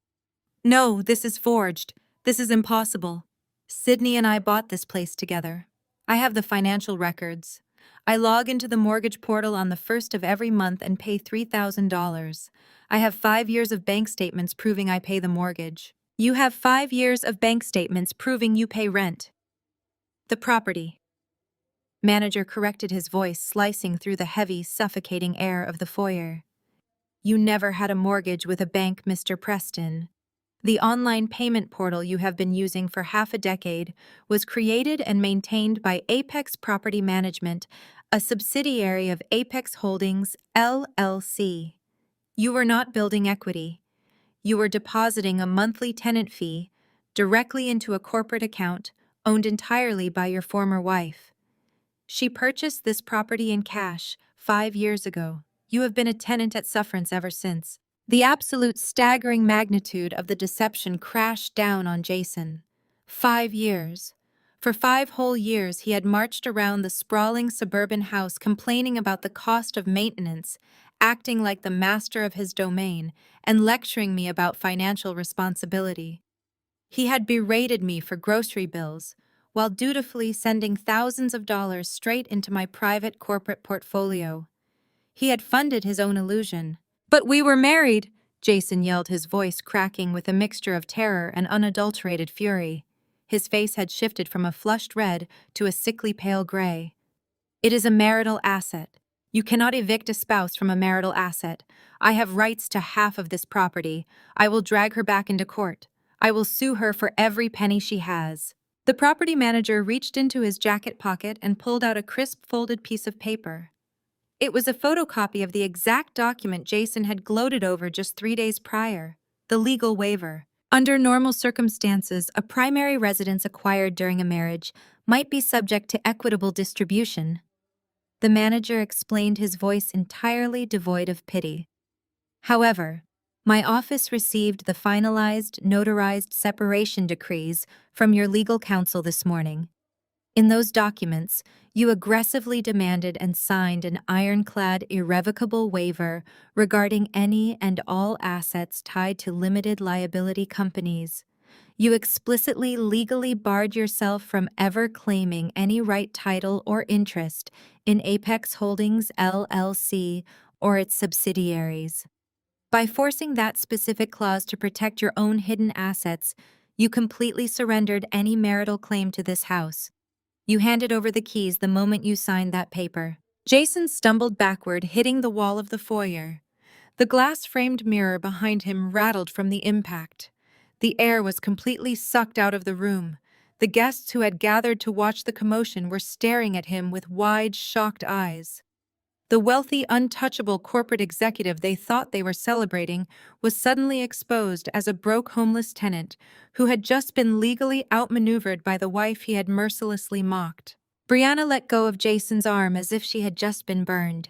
She stumbled away from him, her eyes darting frantically around the lavish entryway, the imported hardwood floors and the expensive fixtures she had been bragging about all night. She had hitched her wagon to a man she believed was a millionaire. A man who promised her a life of luxury and endless shopping sprees. Now she was staring at a man drowning in massive credit card debt, facing immediate homelessness, who had literally paid his own wife for the privilege of sleeping in her house. "You do not even own the house!" Brianna shrieked, her voice echoing shrilly over the fading pulse of the house music. "You told me you owned this place. You told me you were kicking her out and keeping the mansion. You are broke." "Shut up, Brianna!" Jason roared, completely losing his grip on reality. He lunged back toward the property manager, his fists clenched at his sides. "I am not leaving. I refuse. I will barricade the doors. I will tie this up in litigation for years. You cannot just throw me out on the street." The property manager did not even blink. He simply tapped the face of his wristwatch. "You have exactly 24 hours to vacate the premises, Mr. Preston," he stated, his voice ringing with absolute final authority. "The clock started the moment I handed you that notice. If you, your guest, and your belongings are not entirely removed from this property by this exact time tomorrow night, I will return with local law enforcement. You will be physically escorted off the grounds, and any items left behind will be considered abandoned property and incinerated." The manager turned on his heel, his highly polished shoes clicking sharply against the front porch as he walked away into the dark suburban night. He did not look back. Jason stood paralyzed in the open doorway, the cold night air rushing in and chilling the foyer. The heavy bass of the party music suddenly sounded like a mocking, relentless heartbeat. His junior colleagues, the ones he had been bragging to just minutes before, began awkwardly setting down their crystal glasses of expensive bourbon and quietly inching toward the coat closet. Brianna was already frantically typing on her cell phone, her face contorted in a mixture of rage and panic, undoubtedly searching for a lifeline to pull her out of the sinking ship she had just tied herself to. Jason slowly looked down at his hands. He was clutching the eviction notice and the master deed, the crisp paper crinkling under his tightening grip. He had spent months carefully orchestrating a plan to leave me destitute, weaponizing the legal system to guard his pathetic $80,000 secret account. He had forced me to sign away my rights, completely unaware that he was eagerly snapping the lock on his own financial coffin. He had paid for the cage, built the bars, and handed me the only key. The reality of his profound, historic stupidity finally crushed the last remaining ounce of his pride. Jason slid down the wall, collapsing onto the imported travertine floor of a house he never owned, surrounded by the absolute wreckage of his own monumental arrogance. The cold, hard reality of the travertine floor snapped Jason out of his brief, suffocating paralysis. The eviction notice crumpled in his fist, felt like a physical brand burning directly into his palm. He scrambled to his feet, his expensive leather shoes slipping awkwardly against the polished marble. The thumping, relentless bass of the hired DJ's sound system was no longer a victory anthem. It was a mocking, deafening soundtrack to his absolute catastrophic ruin. Panic raw and entirely unfamiliar clawed violently at his throat. He needed to fix this immediately. He needed to scream at someone to intimidate his way out of this corner just like he always did. His hands shook uncontrollably as he dug into his tailored suit trousers, fishing out his sleek smartphone. He bypassed his contacts list, his thumbs clumsily hammering in my number from pure, desperate muscle memory. He pressed the phone hard against his ear, his chest heaving as he paced frantically in the small space between the front door and the coat closet, ignoring the confused stares of the caterers passing by. Miles away, high above the frantic chaos of the suburban sprawl, the atmosphere inside my downtown penthouse was a study in absolute, untouchable tranquility. The expansive floor-to-ceiling windows offered a breathtaking panoramic view of the Chicago skyline, a glittering sea of lights stretching out into the quiet night. Soft, rhythmic jazz played from the integrated surround sound system, a stark and deliberate contrast to the obnoxious club music I knew was currently vibrating through my former residence. Jamal stood at the massive dark quartzite kitchen island, expertly uncorking a bottle of incredibly rare vintage Cabernet Sauvignon. He poured the deep crimson liquid into two heavy crystal glasses, offering me a rare, genuinely warm smile. We had spent the last 3 hours meticulously reviewing the final asset transfers, quietly watching the pieces of my carefully constructed empire lock firmly and irrevocably into place. The trap we had built over the course of 5 years had just sprung with flawless, devastating precision. Just as Jamal slid a crystal glass across the polished stone counter toward me, my cell phone resting face up next to a stack of legal briefs suddenly illuminated. The screen flashed bright white with Jason's name. Jamal paused, raising a single highly amused eyebrow. He crossed his arms casually over his chest, leaning back against the custom cabinetry, silently inviting me to take the victory lap I had so rightfully earned. I reached out my hand, perfectly steady, and tapped the green accept button, immediately pressing the speakerphone icon so his voice would fill the quiet room. I did not offer a polite greeting. I did not say a word. I simply let the dead air stretch, forcing him to speak first. "Sydney!" Jason screamed, his voice heavily distorting through the phone's tiny speakers. He sounded completely out of breath, frantic like a man drowning and desperately clawing for a life raft. "What the hell is going on here? You call off your attack dogs right now. You cannot evict me from my own home. I know exactly what you are doing. You are trying to scare me, trying to extort me for more money because you are bitter and completely broke. I will destroy you for this. I will tie you up in court until you cannot afford to feed yourself." I took a slow, measured sip of the Cabernet. The wine was incredibly bold and rich, tasting exactly like absolute vindication. I glanced across the island at Jamal, who slowly shook his head in quiet disbelief at Jason's lingering, stubborn delusion. Are you quite finished, Jason? I asked. My voice was a cool, frictionless blade cutting through the digital static. It did not hold a single ounce of anger, sadness, or fear. It was simply the voice of a wealthy landlord speaking to a highly problematic soon-to-be former tenant. I paid for this house, Jason bellowed, the sound of party guests murmuring and glasses clinking in the background, bleeding heavily through the audio. I paid the mortgage every single month for 5 years. We bought this together. It is a marital asset, Sydney. You cannot just steal a marital asset. You are committing massive corporate fraud, and I am calling the police right now. You are more than welcome to call them, I replied, setting my wine glass down on the stone counter with a soft, deliberate clink. But I highly suggest you save your phone battery to search for a cheap downtown motel room. You do not have a mortgage, Jason. You never did. You have a rental agreement. When we moved into that house 5 years ago, I purchased the property outright entirely in cash. I registered the deed exclusively under Apex Holdings, LLC.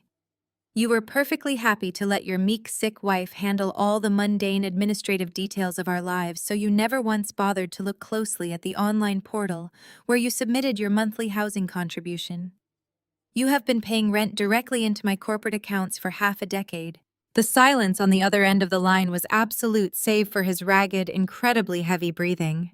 He was finally painfully connecting the dots. I let the heavy silence hang, ensuring he felt the full crushing weight of his own profound stupidity. And as for your claim to a marital asset, I continued, my tone dropping to a deadly quiet cadence. You might want to carefully review the documents Mr. Vance filed with the court this morning. The exact documents you were so incredibly eager to sign. You aggressively demanded a complete irrevocable waiver protecting all assets held in limited liability companies. You specifically forced that clause into the mediation to shield your pathetic little secondary checking account. Jason let out a strangled, breathless sound. Per the agreement you forced me to sign, I stated, letting every single word land like a hammer strike, Apex Holdings, LLC, and all of its subsidiary assets are my sole, uncontested property. You legally, voluntarily signed away the house, Jason. You handed it to me on a silver platter just to protect $80,000. No, he gasped, a pathetic whimpering noise that completely stripped away the last remaining veneer of his false corporate dominance. You tricked me. You set me up. This is illegal. You missed rent this month, tenant. I stated, my voice echoing with icy finality. And as the legal owner, I have chosen to terminate your month-to-month lease. You have exactly 24 hours to vacate my house. Before Jason could utter another pathetic threat or formulate another useless demand, a new chaotic sound pierced the audio. It was Brianna. She had clearly been standing close enough to hear the entire conversation through the phone.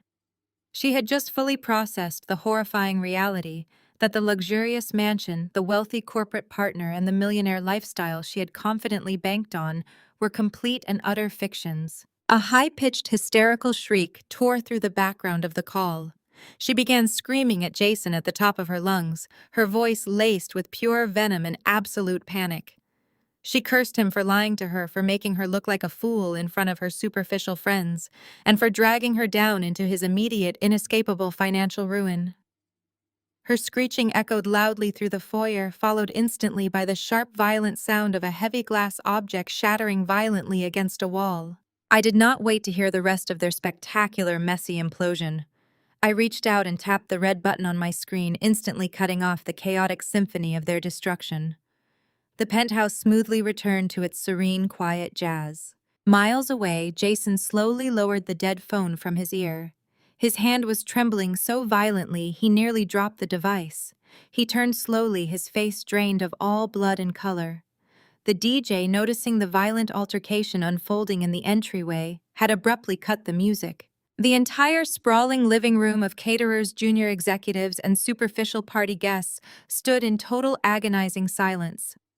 Every single eye was locked directly on him, the man who had spent the entire evening bragging loudly about his massive wealth, his brilliant legal maneuvering, and his ruthless victory over his ex-wife, was now exposed to everyone he desperately wanted to impress.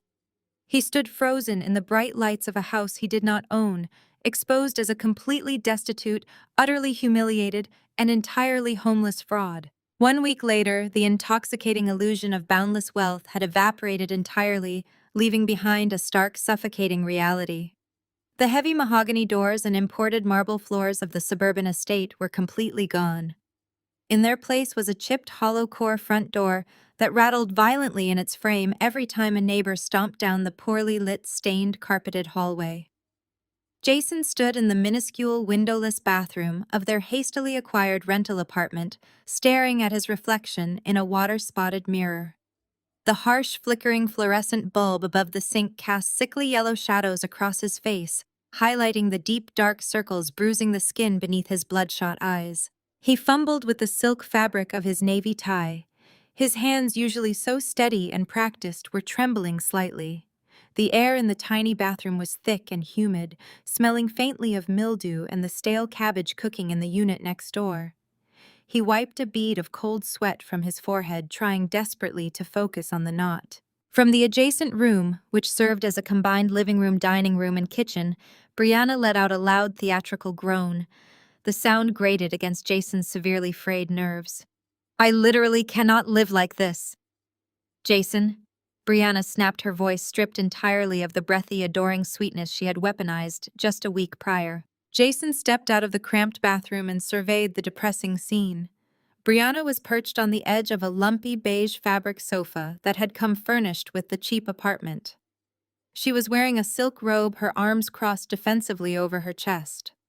Her brand-new $30,000 Hermes Birkin bag sat on a scratched veneer coffee table, looking absurdly out of place amidst the peeling laminate and cheap linoleum flooring. "There is absolutely no space in here," she continued, waving her hand dismissively at the tiny kitchenette where the refrigerator emitted a constant, high-pitched mechanical whine. "My entire wardrobe is shoved into heavy-duty trash bags because that pathetic excuse for a closet cannot even fit my shoes. The water pressure in the shower is practically non-existent, and the neighbors kept me awake until 3 in the morning playing terrible music.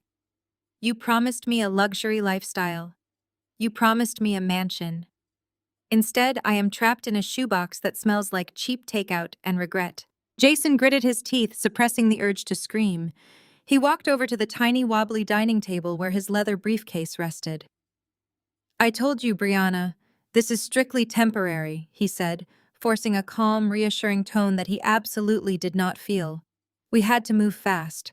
The eviction notice left us with 0 options. The security deposits, the emergency moving company, and the first and last month of rent for a luxury high-rise were completely out of the question on such short notice."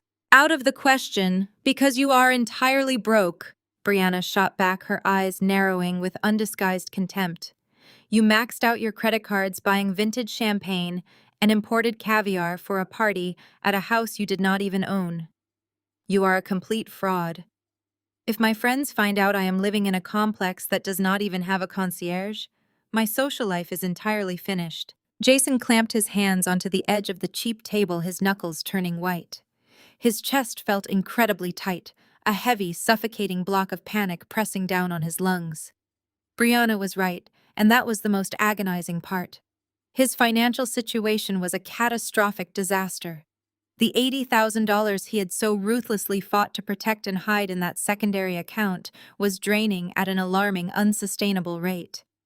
Retaining an emergency defense lawyer to review Sydney's airtight limited liability company paperwork had cost him a fortune, only for the lawyer to confirm that Jason had absolutely no legal recourse.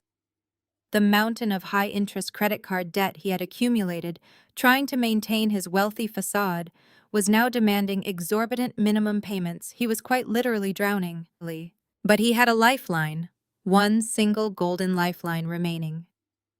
He popped the brass latches on his leather briefcase and stared down at the thick, glossy presentation folders nestled inside. Today was not just another day at the financial firm. Today was the absolute apex of his entire professional career. "Listen to me," Jason said, his voice dropping into a low, intense cadence as he turned to face her. "By this time tomorrow, none of this will matter. We will be looking at penthouses downtown. Brianna rolled her eyes, picking at her manicure. Spare me another one of your empty pitches, Jason.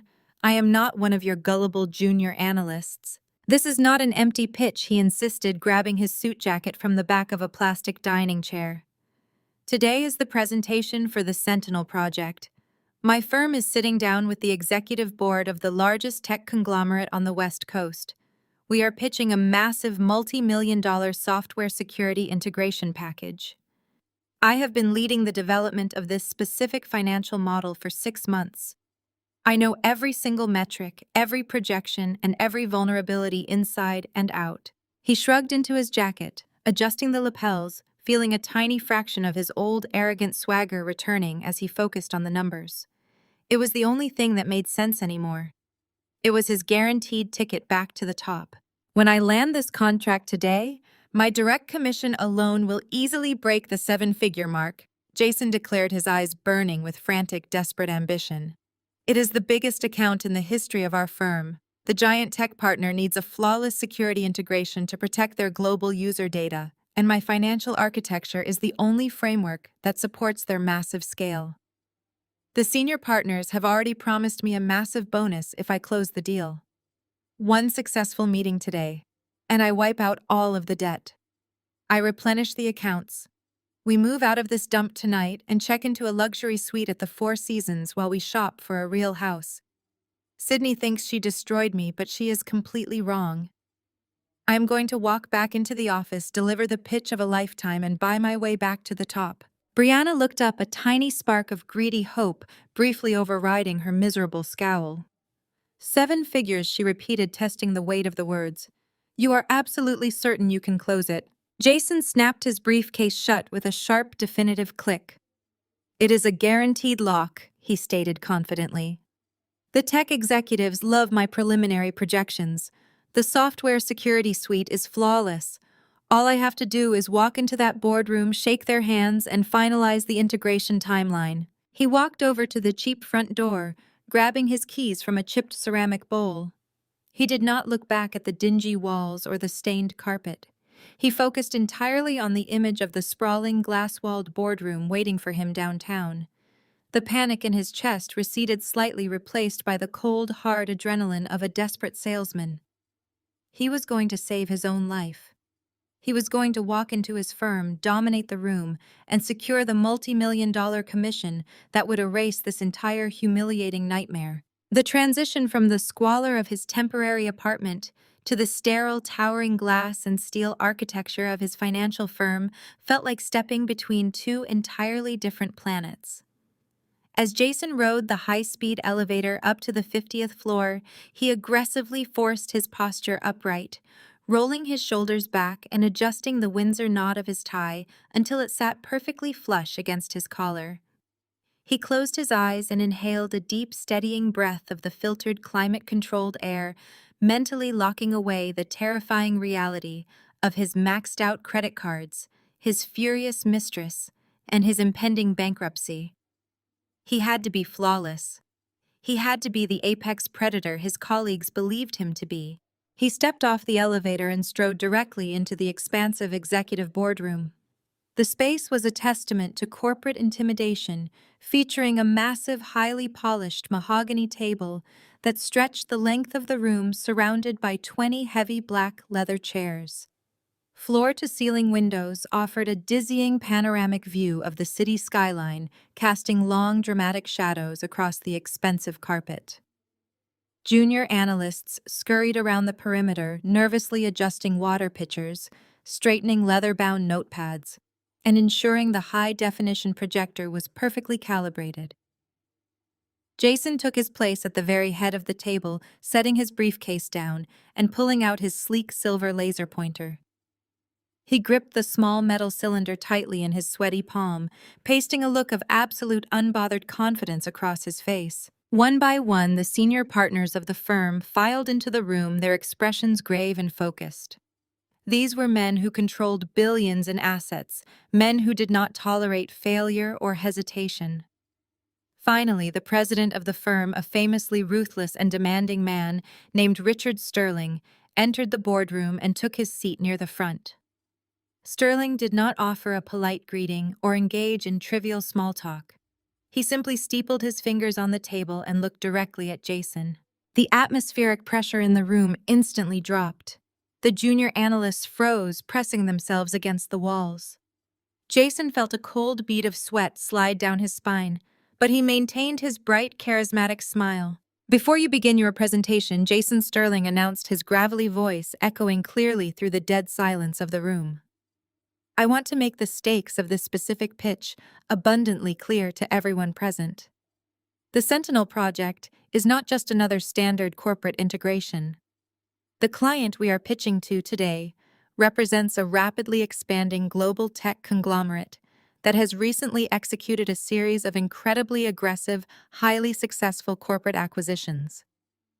They possess practically limitless capital, but they demand absolute uncompromising perfection in their software security architecture. If we secure this contract, it will be the single largest acquisition in the history of this firm. If we fail, heads will roll. Jason nodded smoothly, projecting an aura of complete control. We are fully prepared, sir, Jason assured him, his voice steady and persuasive. The financial models are bulletproof, and the security integration timeline I have developed is entirely flawless. We are going to hand them a package they literally cannot refuse. Sterling did not return the smile. He checked his heavy gold wristwatch and looked toward the back of the room. I certainly hope so, Jason Sterling replied dryly, because I received a call 5 minutes ago. The founder and chief executive officer of the tech conglomerate has decided to bypass their acquisition team. They have arrived in our building and will be attending this pitch personally. This individual is notoriously elusive and ruthlessly meticulous. You will not get a second chance to make a first impression. Do not embarrass this firm. Jason's heart hammered a frantic rhythm against his ribcage, but the adrenaline fueled his arrogance. This was exactly what he wanted. He was not just going to pitch to a room of mid-level managers. He was going to look the billionaire founder directly in the eye and charm them into signing a 7-figure commission check. He stood taller, gripping his laser pointer, fully ready to deliver the performance of his life. A sharp, heavy knock echoed from the back of the room. The massive double oak doors of the executive boardroom slowly swung open. The room fell into an absolute breathless hush as two individuals walked through the threshold. They were highly polished executive assistants, wearing matching immaculate dark suits. They moved with silent, synchronized efficiency, walking directly to the empty, high-backed leather chair situated at the opposite end of the mahogany table. They placed a sleek silver laptop and a thick leather-bound dossier onto the table, stepping back and folding their hands respectfully behind their backs. Jason practically vibrated with anticipation, his eyes locked on the open doorway, waiting for the stereotypical, intimidating tech titan to enter his domain. He waited for a man in a tailored suit, or perhaps a younger, arrogant prodigy. Instead, the steady, rhythmic, razor-sharp click of high heels echoed against the polished hardwood of the hallway. A woman stepped through the heavy oak doors, and the air physically left Jason's lungs. It was Sydney. She did not look like the frail, terrified, chronically ill housewife he had emotionally tortured for years. The oversized, frayed gray cardigans and the slumped, defeated posture were completely gone, erased from existence. She was wearing a pristine, razor-sharp, custom-tailored midnight blue designer suit that cut a striking, incredibly powerful silhouette. Her hair was styled with flawless, sleek precision, and her posture radiated an aura of absolute terrifying dominance. She did not just walk into the boardroom, she entirely commanded it, moving with a fluid, predatory grace that immediately commanded the silent, undivided respect of every senior partner at the table. Jason's brain violently short-circuited. His vision blurred at the edges as he stared down the length of the massive mahogany table. His mouth opened slightly, but his vocal cords were completely paralyzed. He tried to process the impossible image before him, desperately trying to reconcile the destitute woman he had left with $100 bill with the commanding, untouchable chief executive currently taking her seat at the head of the boardroom. Sydney slowly unbuttoned the center button of her blazer and sat down in the heavy leather chair. She rested her hands lightly on the polished wood, her manicured fingers perfectly still. She did not look at Sterling. She did not look at the presentation screen. She locked her cold, dark, predatory eyes directly onto Jason. A slow, chilling smile touched the very corners of her lips. It was a smile completely devoid of warmth, holding the terrifying promise of absolute destruction. Jason's fingers went entirely numb. The heavy silver laser pointer slipped through his sweaty, useless grip. It plummeted downward, clattering violently against the polished mahogany table, with a loud, sharp crack that echoed like a gunshot through the silent room. The color drained completely from his face, leaving him looking like a reanimated corpse as the horrific, undeniable truth finally shattered the very last remnants of his reality. The sharp crack of the silver laser pointer against the mahogany table echoed through the cavernous boardroom, fading into a suffocating, heavy silence. Richard Sterling shot Jason a look of pure, unadulterated venom. Jason scrambled to retrieve the small metal cylinder, his fingers slipping clumsily against the polished wood. He swallowed hard, tasting bile and panic, as he forced himself to stand upright behind the presentation podium. He looked at Sydney, waiting for the smirk, waiting for her to announce who she was and humiliate him in front of his superiors. But she did not. Her expression remained completely blank, devoid of any personal recognition. She was not looking at her ex-husband, she was looking at a vendor, a terribly inadequate vendor. Jason cleared his throat, producing a dry, raspy sound that betrayed his mounting terror. He clicked to the first slide, projecting a massive, intricate web of data nodes onto the screen behind him. He launched into his rehearsed monologue, his voice shaking noticeably as he rattled off the preliminary integration benefits and synergy opportunities. He threw out buzzwords, desperately hoping the familiar corporate jargon would anchor his spiraling mind. He talked about scalable architecture, frictionless transition, and dynamic threat modeling. He actively avoided Sydney's gaze, focusing instead on the bridge of her nose or the empty space just above her shoulder. He prayed she would remain silent, that this was just a psychological game, and she would simply let him finish before rejecting the deal privately. She did not let him finish. Sydney raised a single, perfectly manicured hand, stopping him dead mid-sentence. Her executive assistants immediately opened the thick leather dossier they had brought, sliding a printed copy of Jason's proposal toward her. "Mr. Preston," she stated, using his surname with a clinical, detached precision that made him flinch. "You are presenting a framework based on dynamic threat modeling, yet your slide indicates a reliance on an outdated single-layer encryption protocol for our cloud-based data migration. Can you explain how you intend to mitigate the latency issues inherent in this specific architecture when processing over 10 petabytes of secure user data per hour?" Jason stared at her, his mind entirely blank. He knew the answer, or rather he knew there was no good answer. He had deliberately cut corners on the encryption model to artificially inflate the profit margins of his pitch, assuming the tech executives would not dig deep enough into the back-end architecture to notice the critical vulnerability until after the contracts were signed. He opened his mouth, stammering out a generic, evasive response about phased rollouts, supplementary firewall patches, and future system optimizations. "That is entirely insufficient," Sydney replied, her voice ringing clearly across the boardroom, effortlessly slicing through his weak deflection. "Phased rollouts do not solve core architectural vulnerabilities. You have actively chosen a framework that exposes our global user data to third-party interception during the migration process.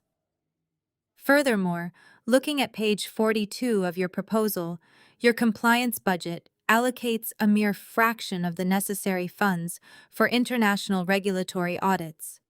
You have bypassed the European data protection protocols entirely. You are presenting a lazy, highly compromised shortcut and attempting to mask it with aggressive profit projections." The temperature in the room plummeted. The senior partners shifted uncomfortably in their heavy leather chairs, exchanging alarmed glances. Richard Sterling's face was rapidly turning an alarming shade of crimson. He stared at Jason, his eyes demanding an immediate, flawless defense of the firm's work. Jason felt a cold drop of sweat slide down his temple, tracing the line of his jaw. His tailored collar suddenly felt like a hangman's noose.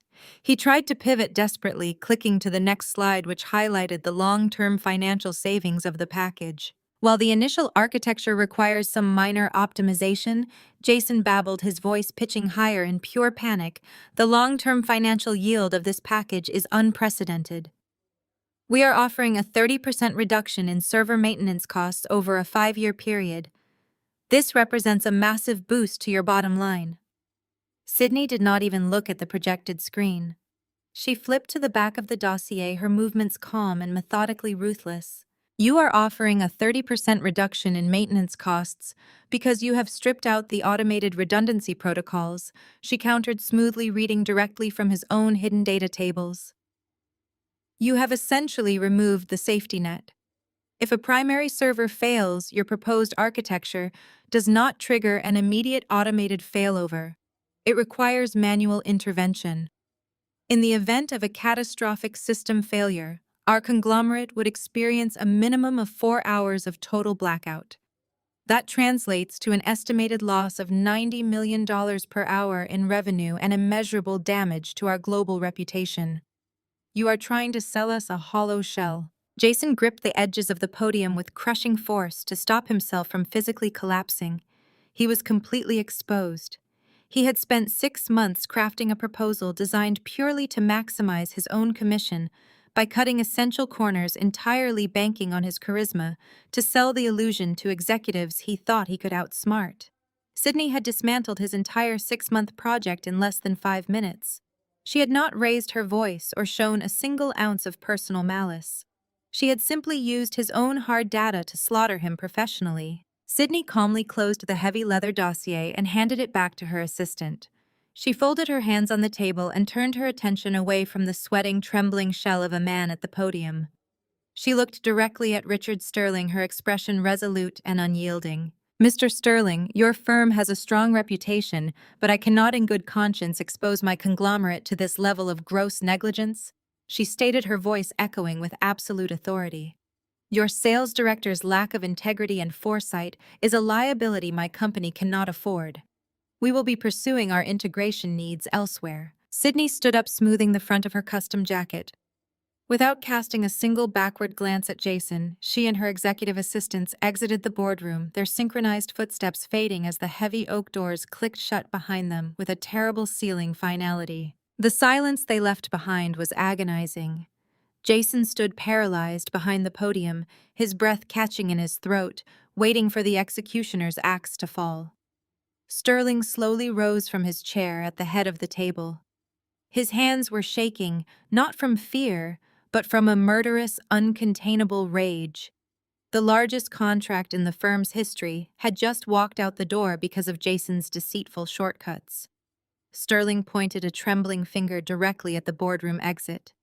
His voice was a low, terrifying growl that promised absolute professional annihilation. Get out of my building, Preston, right now. The walk of shame from the 50-story glass tower to the subway felt like a death march. Jason had been stripped of his corporate access badge, his company smartphone, and his dignity in a matter of minutes. He navigated the crowded city sidewalks in a complete daze, entirely oblivious to the freezing wind biting through his expensive suit jacket. When he finally pushed open the flimsy hollow core door of the cramped rental apartment, the rusted hinges groaned in a pathetic protest. The space was exactly as depressing as he had left it that morning, though the long shadows cast by the setting sun made the peeling wallpaper and stained carpet look even more grotesque. Brianna was sitting at the tiny, wobbly dining table, scrolling aggressively through her phone. She had changed out of her silk robe and was wearing a sleek, form-fitting designer dress, clearly anticipating a celebratory dinner at a 5-star restaurant to mark his triumph. 2 open tabs on her laptop displayed luxury penthouse listings and a high-end vacation resort in Aspen. When she heard the door latch click, she did not look up immediately. Well, she demanded, her voice sharp and expectant. Tell me you secured the contract so we can get out of this nauseating slum. I have already picked out a temporary suite at the Ritz, but they need a deposit and my cards are dangerously close to their limits. Where is the bonus transfer? Jason did not answer. He dropped his leather briefcase onto the stained linoleum floor. It landed with a dull, heavy thud, completely devoid of its usual importance. He walked over to the lumpy beige sofa and collapsed, burying his face in his hands. His shoulders shook, but no tears came. He was too deeply in shock, completely hollowed out by the absolute professional and personal destruction he had just endured in the boardroom. Brianna finally looked up, her perfectly arched eyebrows knitting together in severe irritation. Jason, I asked you a question. Do not play games with me right now. Did you close the tech partner or not? He dragged his trembling hands down his face, revealing hollow, bloodshot eyes. They fired me. Brianna, he whispered, his voice cracking, entirely devoid of all its former arrogant swagger. Brianna froze, her perfectly manicured fingers hovering motionless over her smartphone screen. Excuse me, Sterling fired me in front of the entire executive board. Jason continued, the words spilling out of him in a defeated, monotonous drone. The tech CEO came to the pitch. It was Sydney. She owns the conglomerate. She bought them out, or she built it. I do not even know how she did it. She sat at the head of my table, and she dismantled my entire presentation piece by piece. She proved to my firm that my numbers were compromised, and my integration model was a massive corporate liability. She humiliated me, and then she declined the contract on behalf of her company. Sterling ordered security to escort me out of the building. I am finished. My career in this city is entirely over. Brianna stood up, pushing her plastic dining chair back so violently it tipped over and crashed onto the floor. You lost the job, she shrieked, the pitch of her voice echoing painfully off the cramped apartment walls. You lost the only thing keeping us afloat. I have nothing left. Jason confessed, his voice devoid of any remaining hope. He looked up at her, laying bare the absolute terrifying reality of his ruin. There is no commission. There is no bonus. There is no secret account waiting to catch us. The $80,000 I tried to hide during the divorce mediation is completely gone, eaten up by the retainer fees for a defense lawyer who told me I was legally screwed, and the emergency moving costs when your property manager threw us out on the street. I do not own a single brick of that suburban house. I do not have a job, and I just checked my personal balance on the train ride back here. I am exactly $40,000 in high-interest credit card debt. He waited for her to sit down beside him to offer a sliver of comfort, or perhaps suggest a plan to navigate the crisis together. He looked at her, desperately searching for the supportive partner she had always claimed to be when they were drinking expensive champagne on his dime. Instead, Brianna looked at him with an expression of pure, unadulterated disgust. Her upper lip curled into a sneer as her eyes raked over his slumped, defeated posture.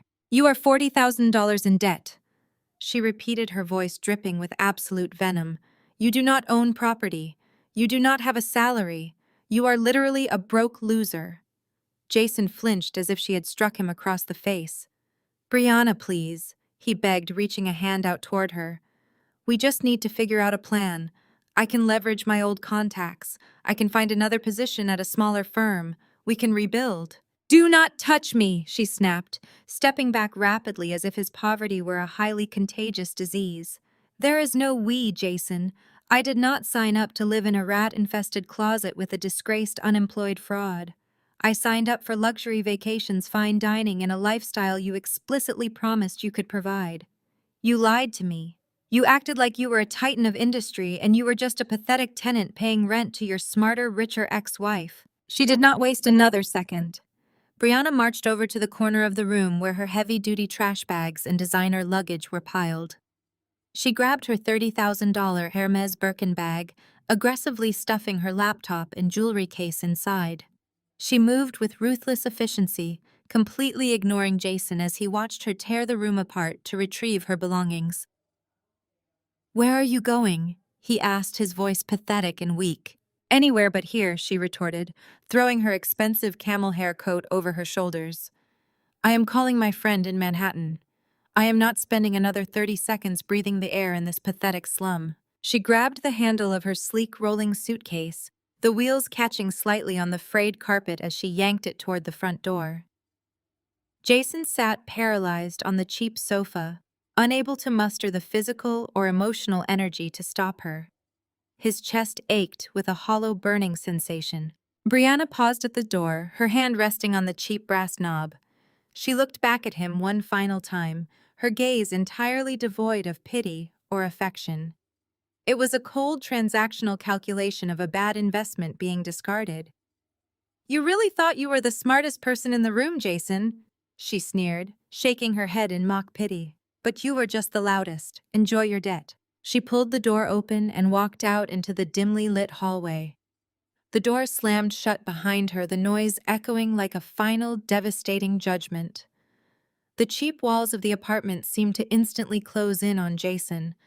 The mechanical whine of the refrigerator hummed in the background, a relentless reminder of his squalid reality.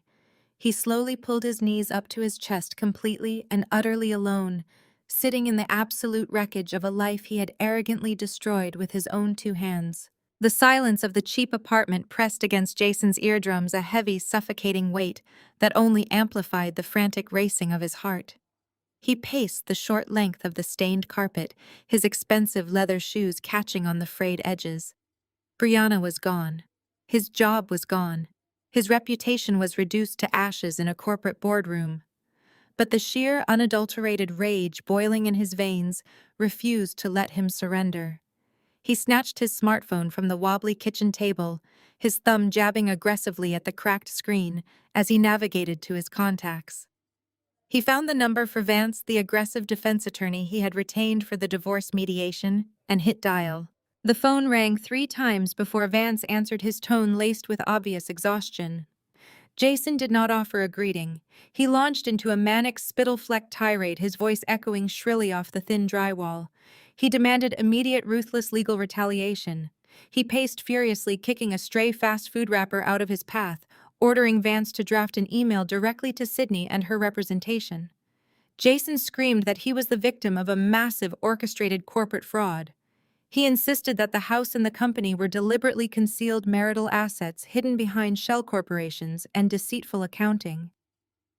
He commanded Vance to threaten a massive lawsuit demanding half of Apex Holdings, half the value of the suburban estate, and punitive damages for emotional distress. Vance tried to interject, attempting to remind Jason of the absolutely binding nature of the waivers he had already signed, but Jason was completely unhinged. He threatened to ruin Vance's career, screaming that if the lawyer did not send the threatening email immediately, he would find someone else who would. He was going to drag Sydney back into court, freeze her accounts, and bleed her dry until she begged for a settlement. With a heavy, reluctant sigh, Vance agreed to draft and send the correspondence clicking off the line and leaving Jason alone with the mechanical hum of the dying refrigerator. Jason leaned against the peeling wallpaper, taking ragged, shallow breaths. He convinced himself that this was the winning move, the aggressive counterattack that would force Sydney to capitulate and hand him the wealth he rightfully deserved. Across the city, far removed from the stench of desperation, Jamal sat comfortably behind his expansive custom glass desk. His office was a masterclass in modern, understated luxury, featuring panoramic views of the financial district and walls lined with framed corporate victories. A steaming cup of artisanal espresso sat next to his dual monitors, the rich aroma filling the quiet, climate-controlled air. He was in the middle of reviewing a quarterly projection matrix when a soft, polite chime indicated an incoming priority email. Jamal glanced at his secondary monitor, his eyes scanning the subject line. It was a formal communication from Jason's legal counsel, flagged with high importance. Jamal took a slow, measured sip of his espresso, his face breaking into a wide, highly amused smile. He clicked open the message, his eyes tracking over the frantic, legally baseless threats demanding asset division and alleging malicious fraud. It was exactly the kind of desperate, flailing maneuver they had anticipated.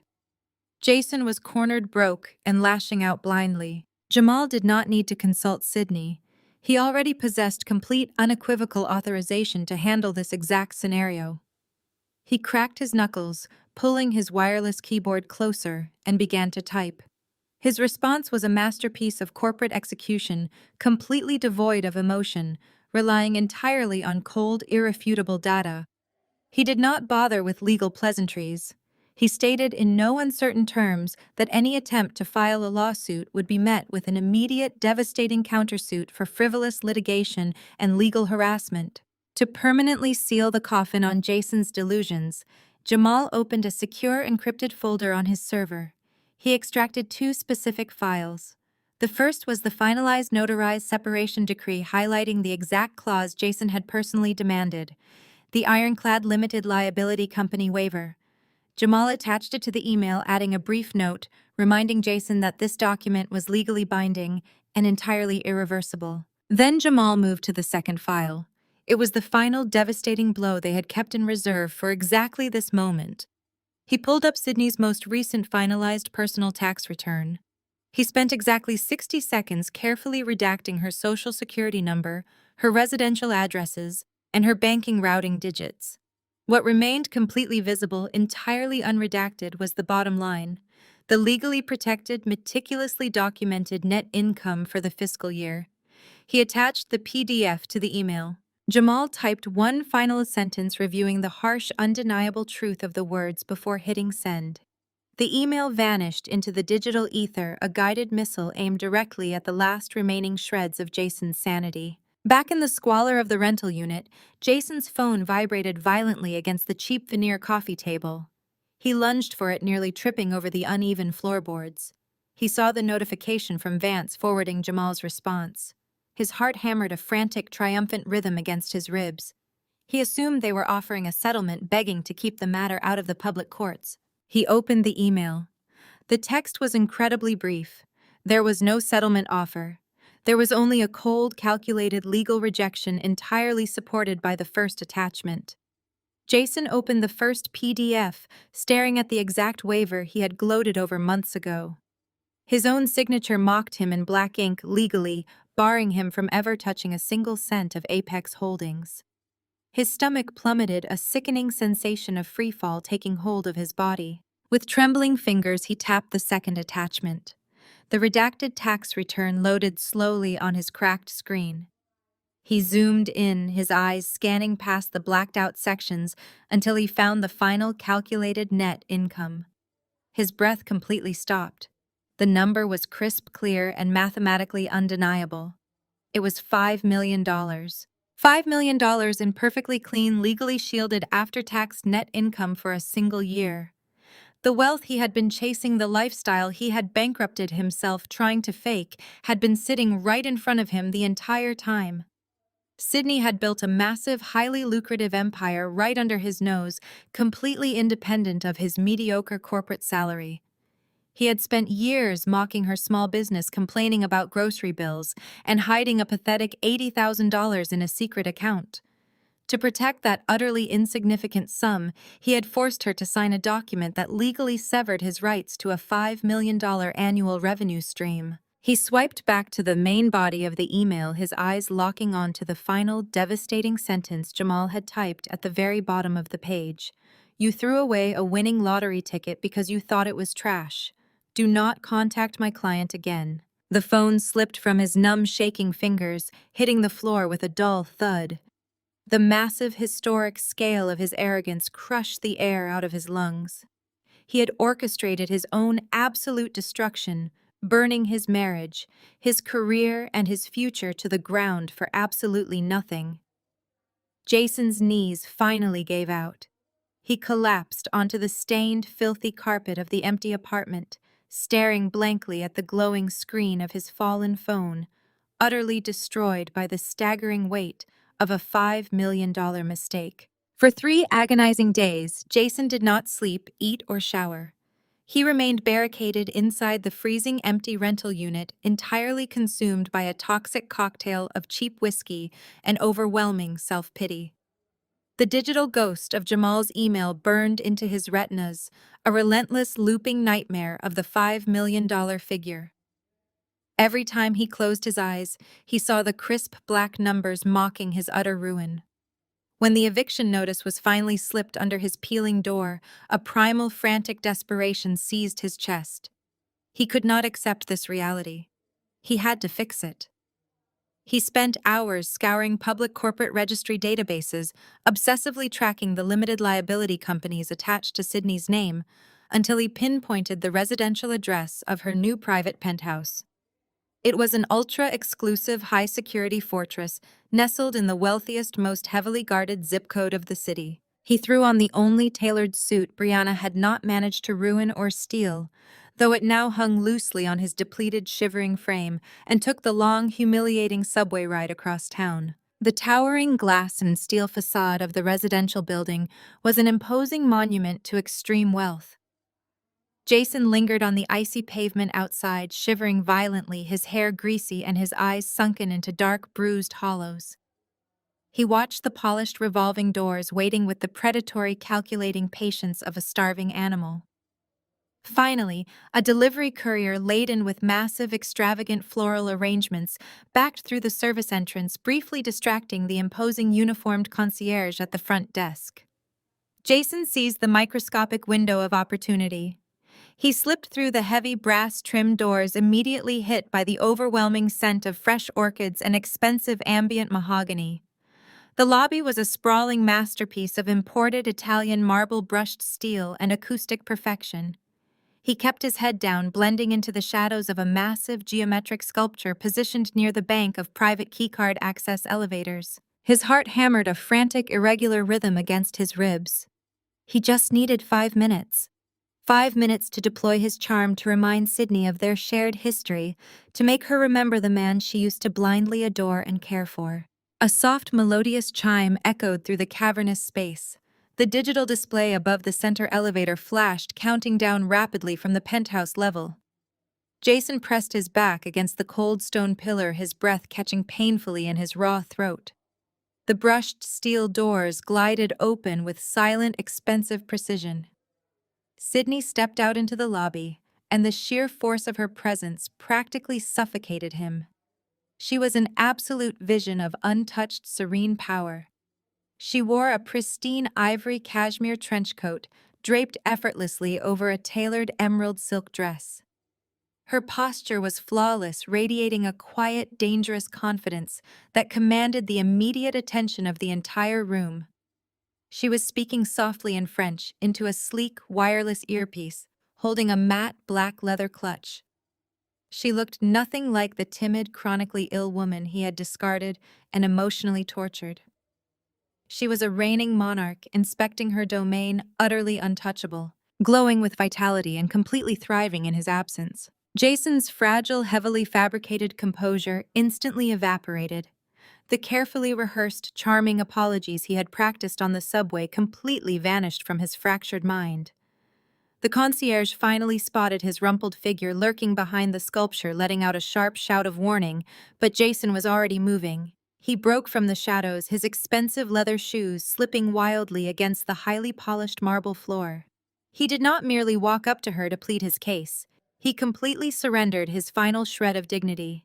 Jason lunged forward and threw his entire body downward, dropping violently to his knees directly in her path. The sharp, agonizing crack of his kneecaps hitting the solid stone echoed like gunfire through the pristine lobby, instantly silencing the ambient background music. He scrambled forward on the floor, grabbing desperately at the hem of her expensive cashmere coat, his face completely contorted in pure, unadulterated panic and desperation. "Sydney, please!" Jason sobbed, his voice cracking into a high, pathetic whine that echoed loudly in the cavernous space. "Please, you have to listen to me." Sydney stopped dead in her tracks, her conversation ending abruptly. She looked down at the weeping, pathetic shell of her former abuser clinging to her garments. She did not flinch. She did not step back in shock. She simply stared at him with eyes as cold and deep as an Arctic ocean. "I made a mistake. A horrible, catastrophic mistake," Jason babbled, hot, shameful tears spilling over his cheeks and dripping onto the pristine marble floor. "I was completely blinded by the stress, Sydney. The corporate pressure at the firm, the insane sales quotas, the crushing demands of my boss, it broke my mind. I was not myself. I lost my way. And Brianna!" He choked out the name with venomous desperation, desperately trying to construct a convenient scapegoat. "Brianna manipulated me. She preyed on my exhaustion. She poisoned my mind against you. She forced me to cut corners to push for the divorce to hide the assets. It was all her. She used me. I never wanted to leave you. I never stopped loving you. Please, Sydney, you have to believe me. You are a good person. You are my wife. Please do not let me die in the gutter. Please forgive me for what I did. We can fix this. I can make it right. Just give me one more chance to be the husband you always wanted. The heavy, frantic thud of combat boots slapping against the polished marble interrupted his pathetic monologue. Two massive security guards in dark tactical suits sprinted across the lobby, converging rapidly on the weeping man, kneeling at the center of the opulent room. The guards closed the distance in a blur of dark motion. Thick, muscular hands clamped down on Jason's tailored shoulders like industrial vices.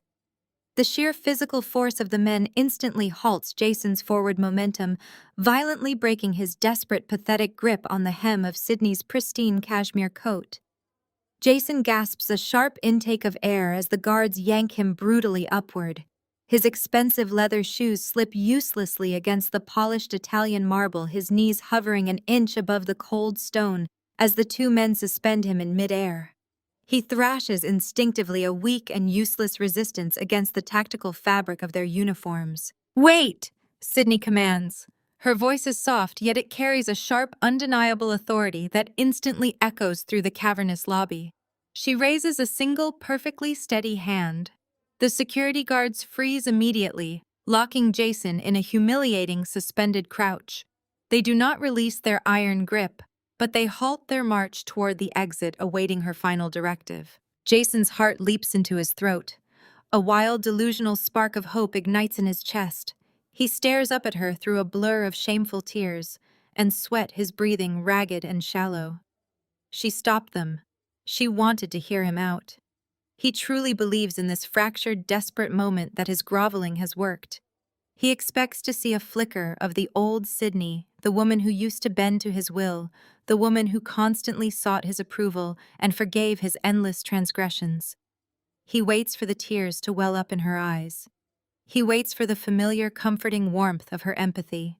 But as Jason searches her face, the delusional spark in his chest is instantly extinguished by an overwhelming blast of freezing reality. Sydney looks down at him, and there is absolutely nothing there. There is no lingering anger. There is no vindictive triumph. There are no tears, no sorrow, and no residual pain. Her flawless features are locked in an expression of absolute chilling indifference. She looks at the weeping, shattered man kneeling before her, with the exact same mild, detached observation one might reserve for a piece of discarded garbage blown onto a pristine sidewalk. The sheer emptiness of her gaze is entirely paralyzing. Jason realizes with a sickening drop in his stomach that her lack of hatred is infinitely more devastating than any screaming match could ever be. Hatred requires passion. Hatred requires a connection. Sydney feels nothing for him.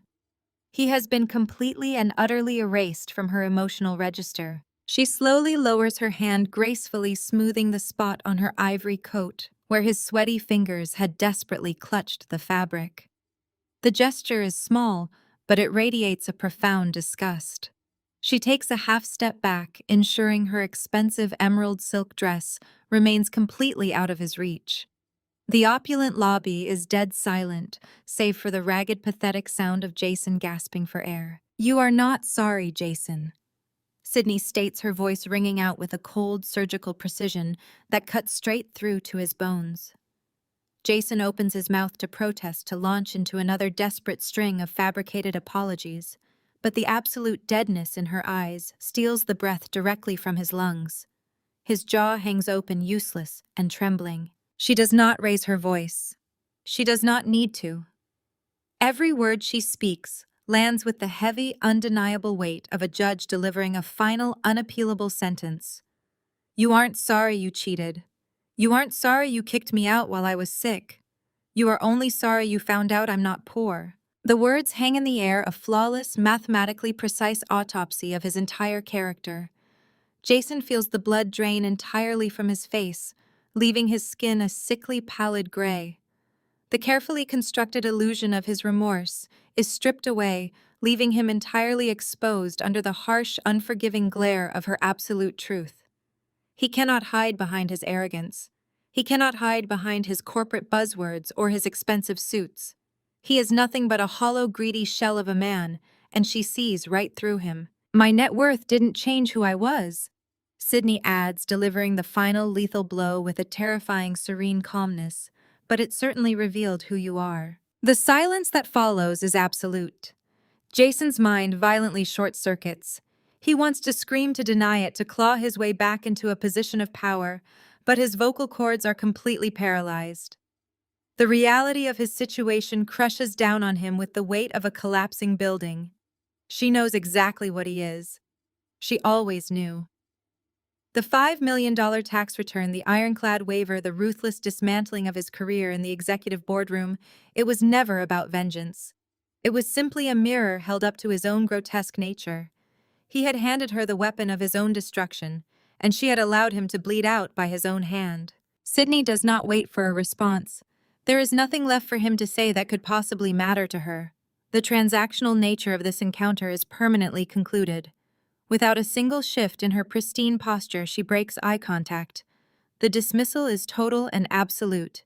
She raises her chin, her gaze sliding past him as if he has already ceased to exist in her physical reality. Sydney gives a brief, sharp signal to the massive men flanking him.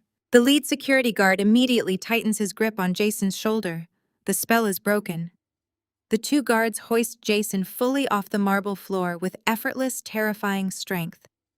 Jason lets out a pathetic, strangled gasp as his feet are dragged backward. He tries to thrash a sudden, desperate surge of panic overtaking his frozen body, but the guards handle him with the routine, unbothered efficiency of bouncers removing a belligerent drunk. They haul him backward across the expansive lobby. His tailored suit jacket bunches up around his ears. His expensive shoes scrape loudly against the Italian marble, a harsh, grating sound that marks the final death knell of his dignity. The concierge at the front desk watches the spectacle with a perfectly blank, professional expression, completely unmoved by the tragic display. Jason twists his neck, fighting against the iron grip on his collar, desperately trying to look back at the center of the room. Sydney does not watch him leave. She turns flawlessly on her heel, the emerald silk of her dress sweeping elegantly around her ankles. She steps smoothly back into the waiting, polished steel elevator. She adjusts the leather clutch in her hand, her expression completely serene, her posture radiating an untouchable, majestic grace. As the heavy glass doors of the building lobby slide open to the freezing, biting wind of the city street, Jason is unceremoniously shoved out onto the harsh concrete. He stumbles and falls hard against the icy pavement, scraping his palms raw. He scrambles to his knees, looking frantically back through the massive glass facade of the building. Across the sprawling expanse of the opulent lobby, the brushed steel doors of the private elevator quietly glide shut. The ghost of her toxic past is officially erased. 6 months dissolved into the ether, carrying away the last bitter remnants of that freezing winter afternoon. The harsh, icy concrete of the city streets was entirely replaced by the warm, golden ambient glow of a Michelin-starred dining room high above the Manhattan skyline. Floor-to-ceiling windows framed the glittering cityscape, a sprawling electric tapestry of lights that perfectly mirrored the magnitude of Sydney's current triumph. She sat at a secluded candlelit corner table, the soft hum of live jazz and the delicate clinking of fine crystal providing a soothing, luxurious soundtrack to her absolute victory. The oppressive, suffocating atmosphere of her past marriage was a distant, irrelevant memory. Tonight the air was remarkably light, filled with genuine warmth, unconditional support, and the intoxicating scent of shaved truffles and roasted garlic. Across the table sat Hannah, Sydney's 32-year-old sister, radiating a fierce, unapologetic pride. Hannah had been the unshakable bedrock during the darkest days, the one who had physically held Sydney up through the terrifying medical diagnoses and the brutal, sudden eviction from her own home. Now Hannah was raising a flute of vintage champagne, her eyes shining with joyous, triumphant tears. Flanking Sydney on her right was Jamal, impeccably dressed in a bespoke charcoal suit, looking entirely relaxed for the first time in over a year. The three of them formed an impenetrable triad. They were the only ones who had navigated the treacherous waters of Jason's deception from the very beginning, and tonight they were reaping the spectacular rewards of their collective resilience. Sydney raised her own glass, the delicate crystal catching the flickering candlelight. Today marked the official close of a massive multi-million-dollar corporate merger. Apex Holdings had not just survived Jason's attempted sabotage and the subsequent industry fallout, it had completely absorbed a major rival firm, cementing Sydney's status as an undeniable titan in her field. The ink on the final historic contracts was barely dry, and the financial press was already scrambling to cover the monumental acquisition. There was no fear left in Sydney, no lingering doubt about her capabilities, and no residual trauma dictating her decisions. She was a self-made monarch surrounded by the only two people who had proven their absolute unshakable loyalty when she had nothing left to offer. Hannah clinked her glass against Sydney's rim. She offered a heartfelt toast to the newly expanded empire, her voice thick with emotion as she recounted the sheer terror of those early uncertain days and the awe-inspiring trajectory of Sydney's rise from the ashes. Jamal joined the toast, his sharp analytical mind expressing profound appreciation for the flawless execution of their corporate strategy over the past 2 quarters. They dined on caviar risotto and perfectly seared Wagyu beef, laughing freely, completely unburdened by the toxic manipulation that had once clouded Sydney's every waking moment. The conversation flowed effortlessly, shifting seamlessly from future international expansion plans to Hannah's upcoming art gallery opening, entirely devoid of the walking on eggshells anxiety that Jason had always demanded from those around him. As the waiter cleared their plates with silent efficiency and brought a round of artisanal espresso, Jamal leaned back against the plush velvet of the booth. A slow, highly amused smile spread across his face, the specific kind of smile that indicated he was holding on to a particularly entertaining piece of information. He took a slow sip of his coffee, adjusting his immaculate cuffs with leisurely precision. He announced that he had experienced a rather unexpected and highly illuminating encounter the previous afternoon. Sydney and Hannah immediately gave him their full attention, intrigued by the sudden gleam of mischief dancing in the attorney's eyes. Jamal casually mentioned that he had been running a mundane errand at a mid-tier suburban shopping mall, searching for a specific specialty item for his mother. While walking past a discount electronics retailer, a store known for selling cheap accessories and prepaid cellular plans, he spotted a familiar tragic figure. It was Jason. The revelation caused Hannah to raise an eyebrow in sheer disbelief, while Sydney simply took another measured sip of her champagne, her expression remaining entirely serene and unbothered. Jamal described the pathetic scene with ruthless, vivid detail. The former aggressive corporate executive, the man who had arrogantly demanded $5 million and a sprawling suburban estate, was now wearing an ill-fitting, brightly colored polyester polo shirt, adorned with a cheap plastic name tag. Jason was standing behind a generic glass display case, aggressively trying to upsell extended warranties on discounted mobile phone chargers to a group of completely disinterested teenagers. Jamal recounted how Jason had accidentally looked up and made direct eye contact with him through the store's plate glass window. The sheer, unadulterated panic that had flashed across Jason's pale face was a masterclass in absolute humiliation.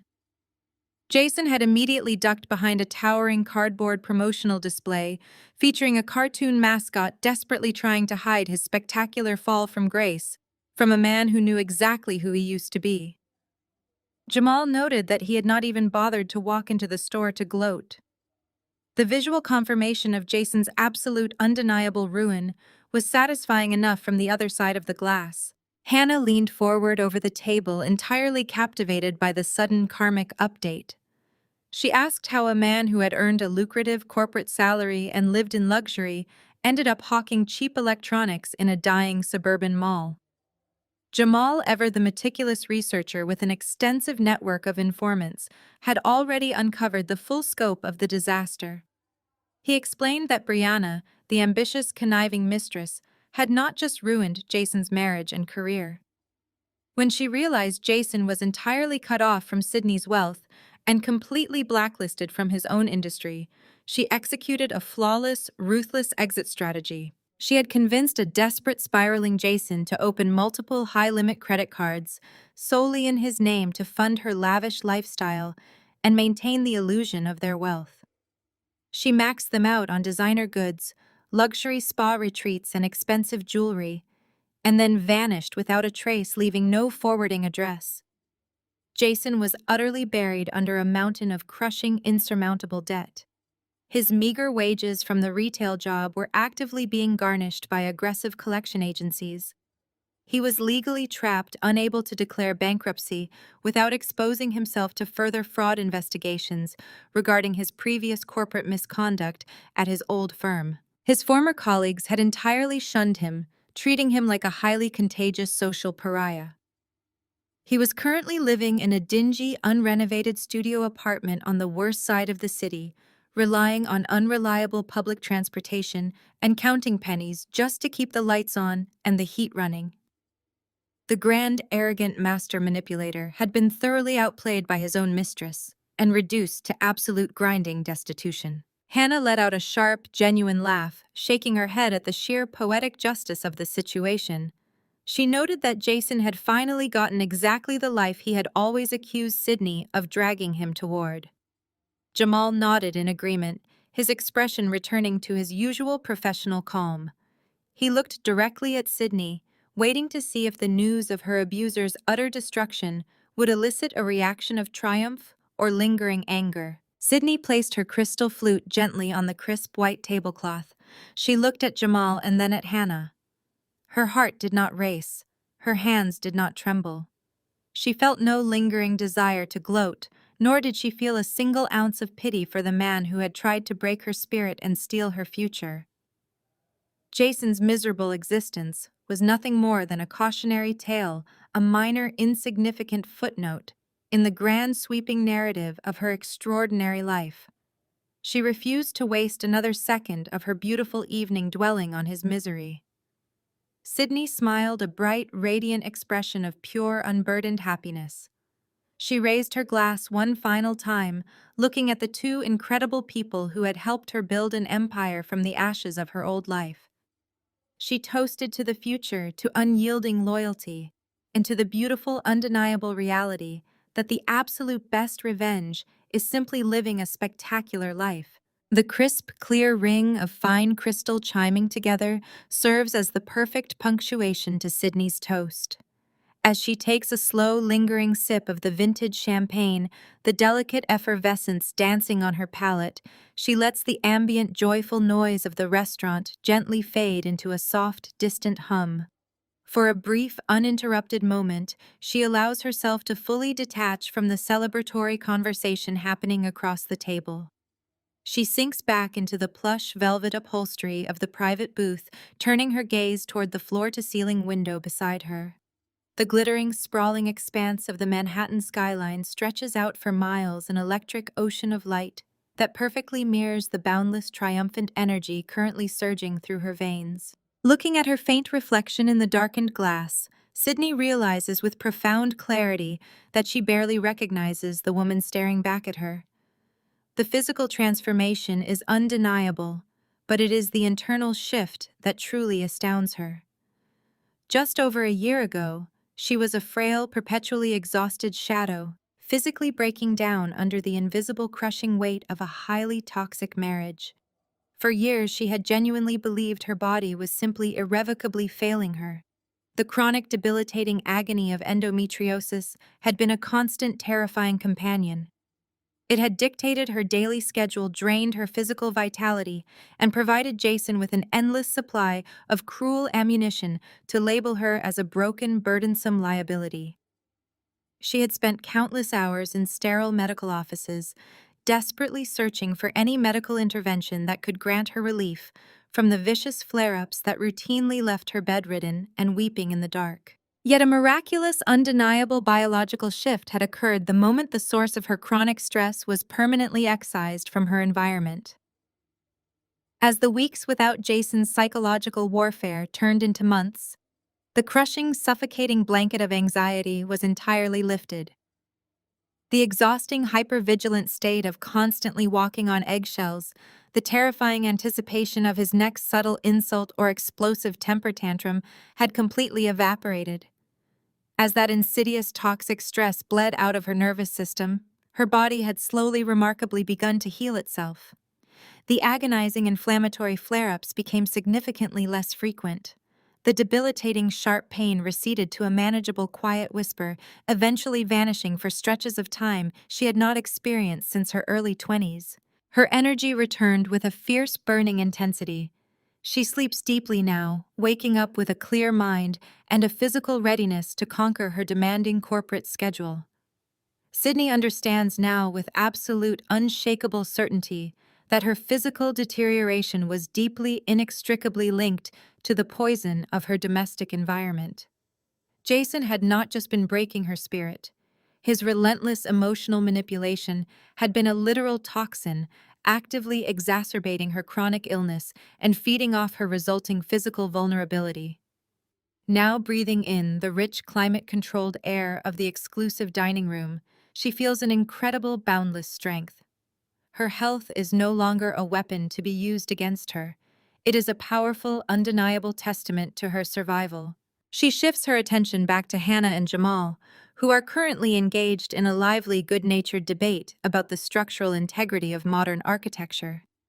Their genuine, unburdened laughter rings out freely, washing over Sydney like a healing balm. A profound, overwhelming sense of gratitude settles deep into her chest.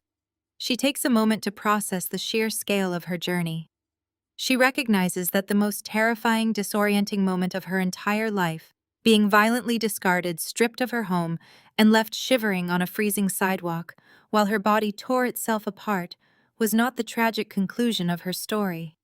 It was, in fact, the brutal, absolutely necessary catalyst she required to fully step into her ultimate power. If Jason had not forced her into that dark, desperate corner, if he had not pushed her to the absolute edge of human endurance, she might have spent the rest of her existence playing incredibly small. She might have remained the quiet, accommodating, perpetually sick wife, expertly hiding her immense wealth, actively suppressing her brilliant business acumen, and starving her own soul just to protect his fragile, easily bruised ego.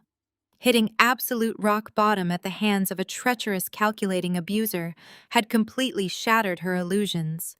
The harsh impact with the ground had broken her, but it had also provided a solid, unyielding foundation from which she could finally push off. It had forced her to look at her own reflection and decide once and for all whether she was going to be a tragic casualty or a conquering force.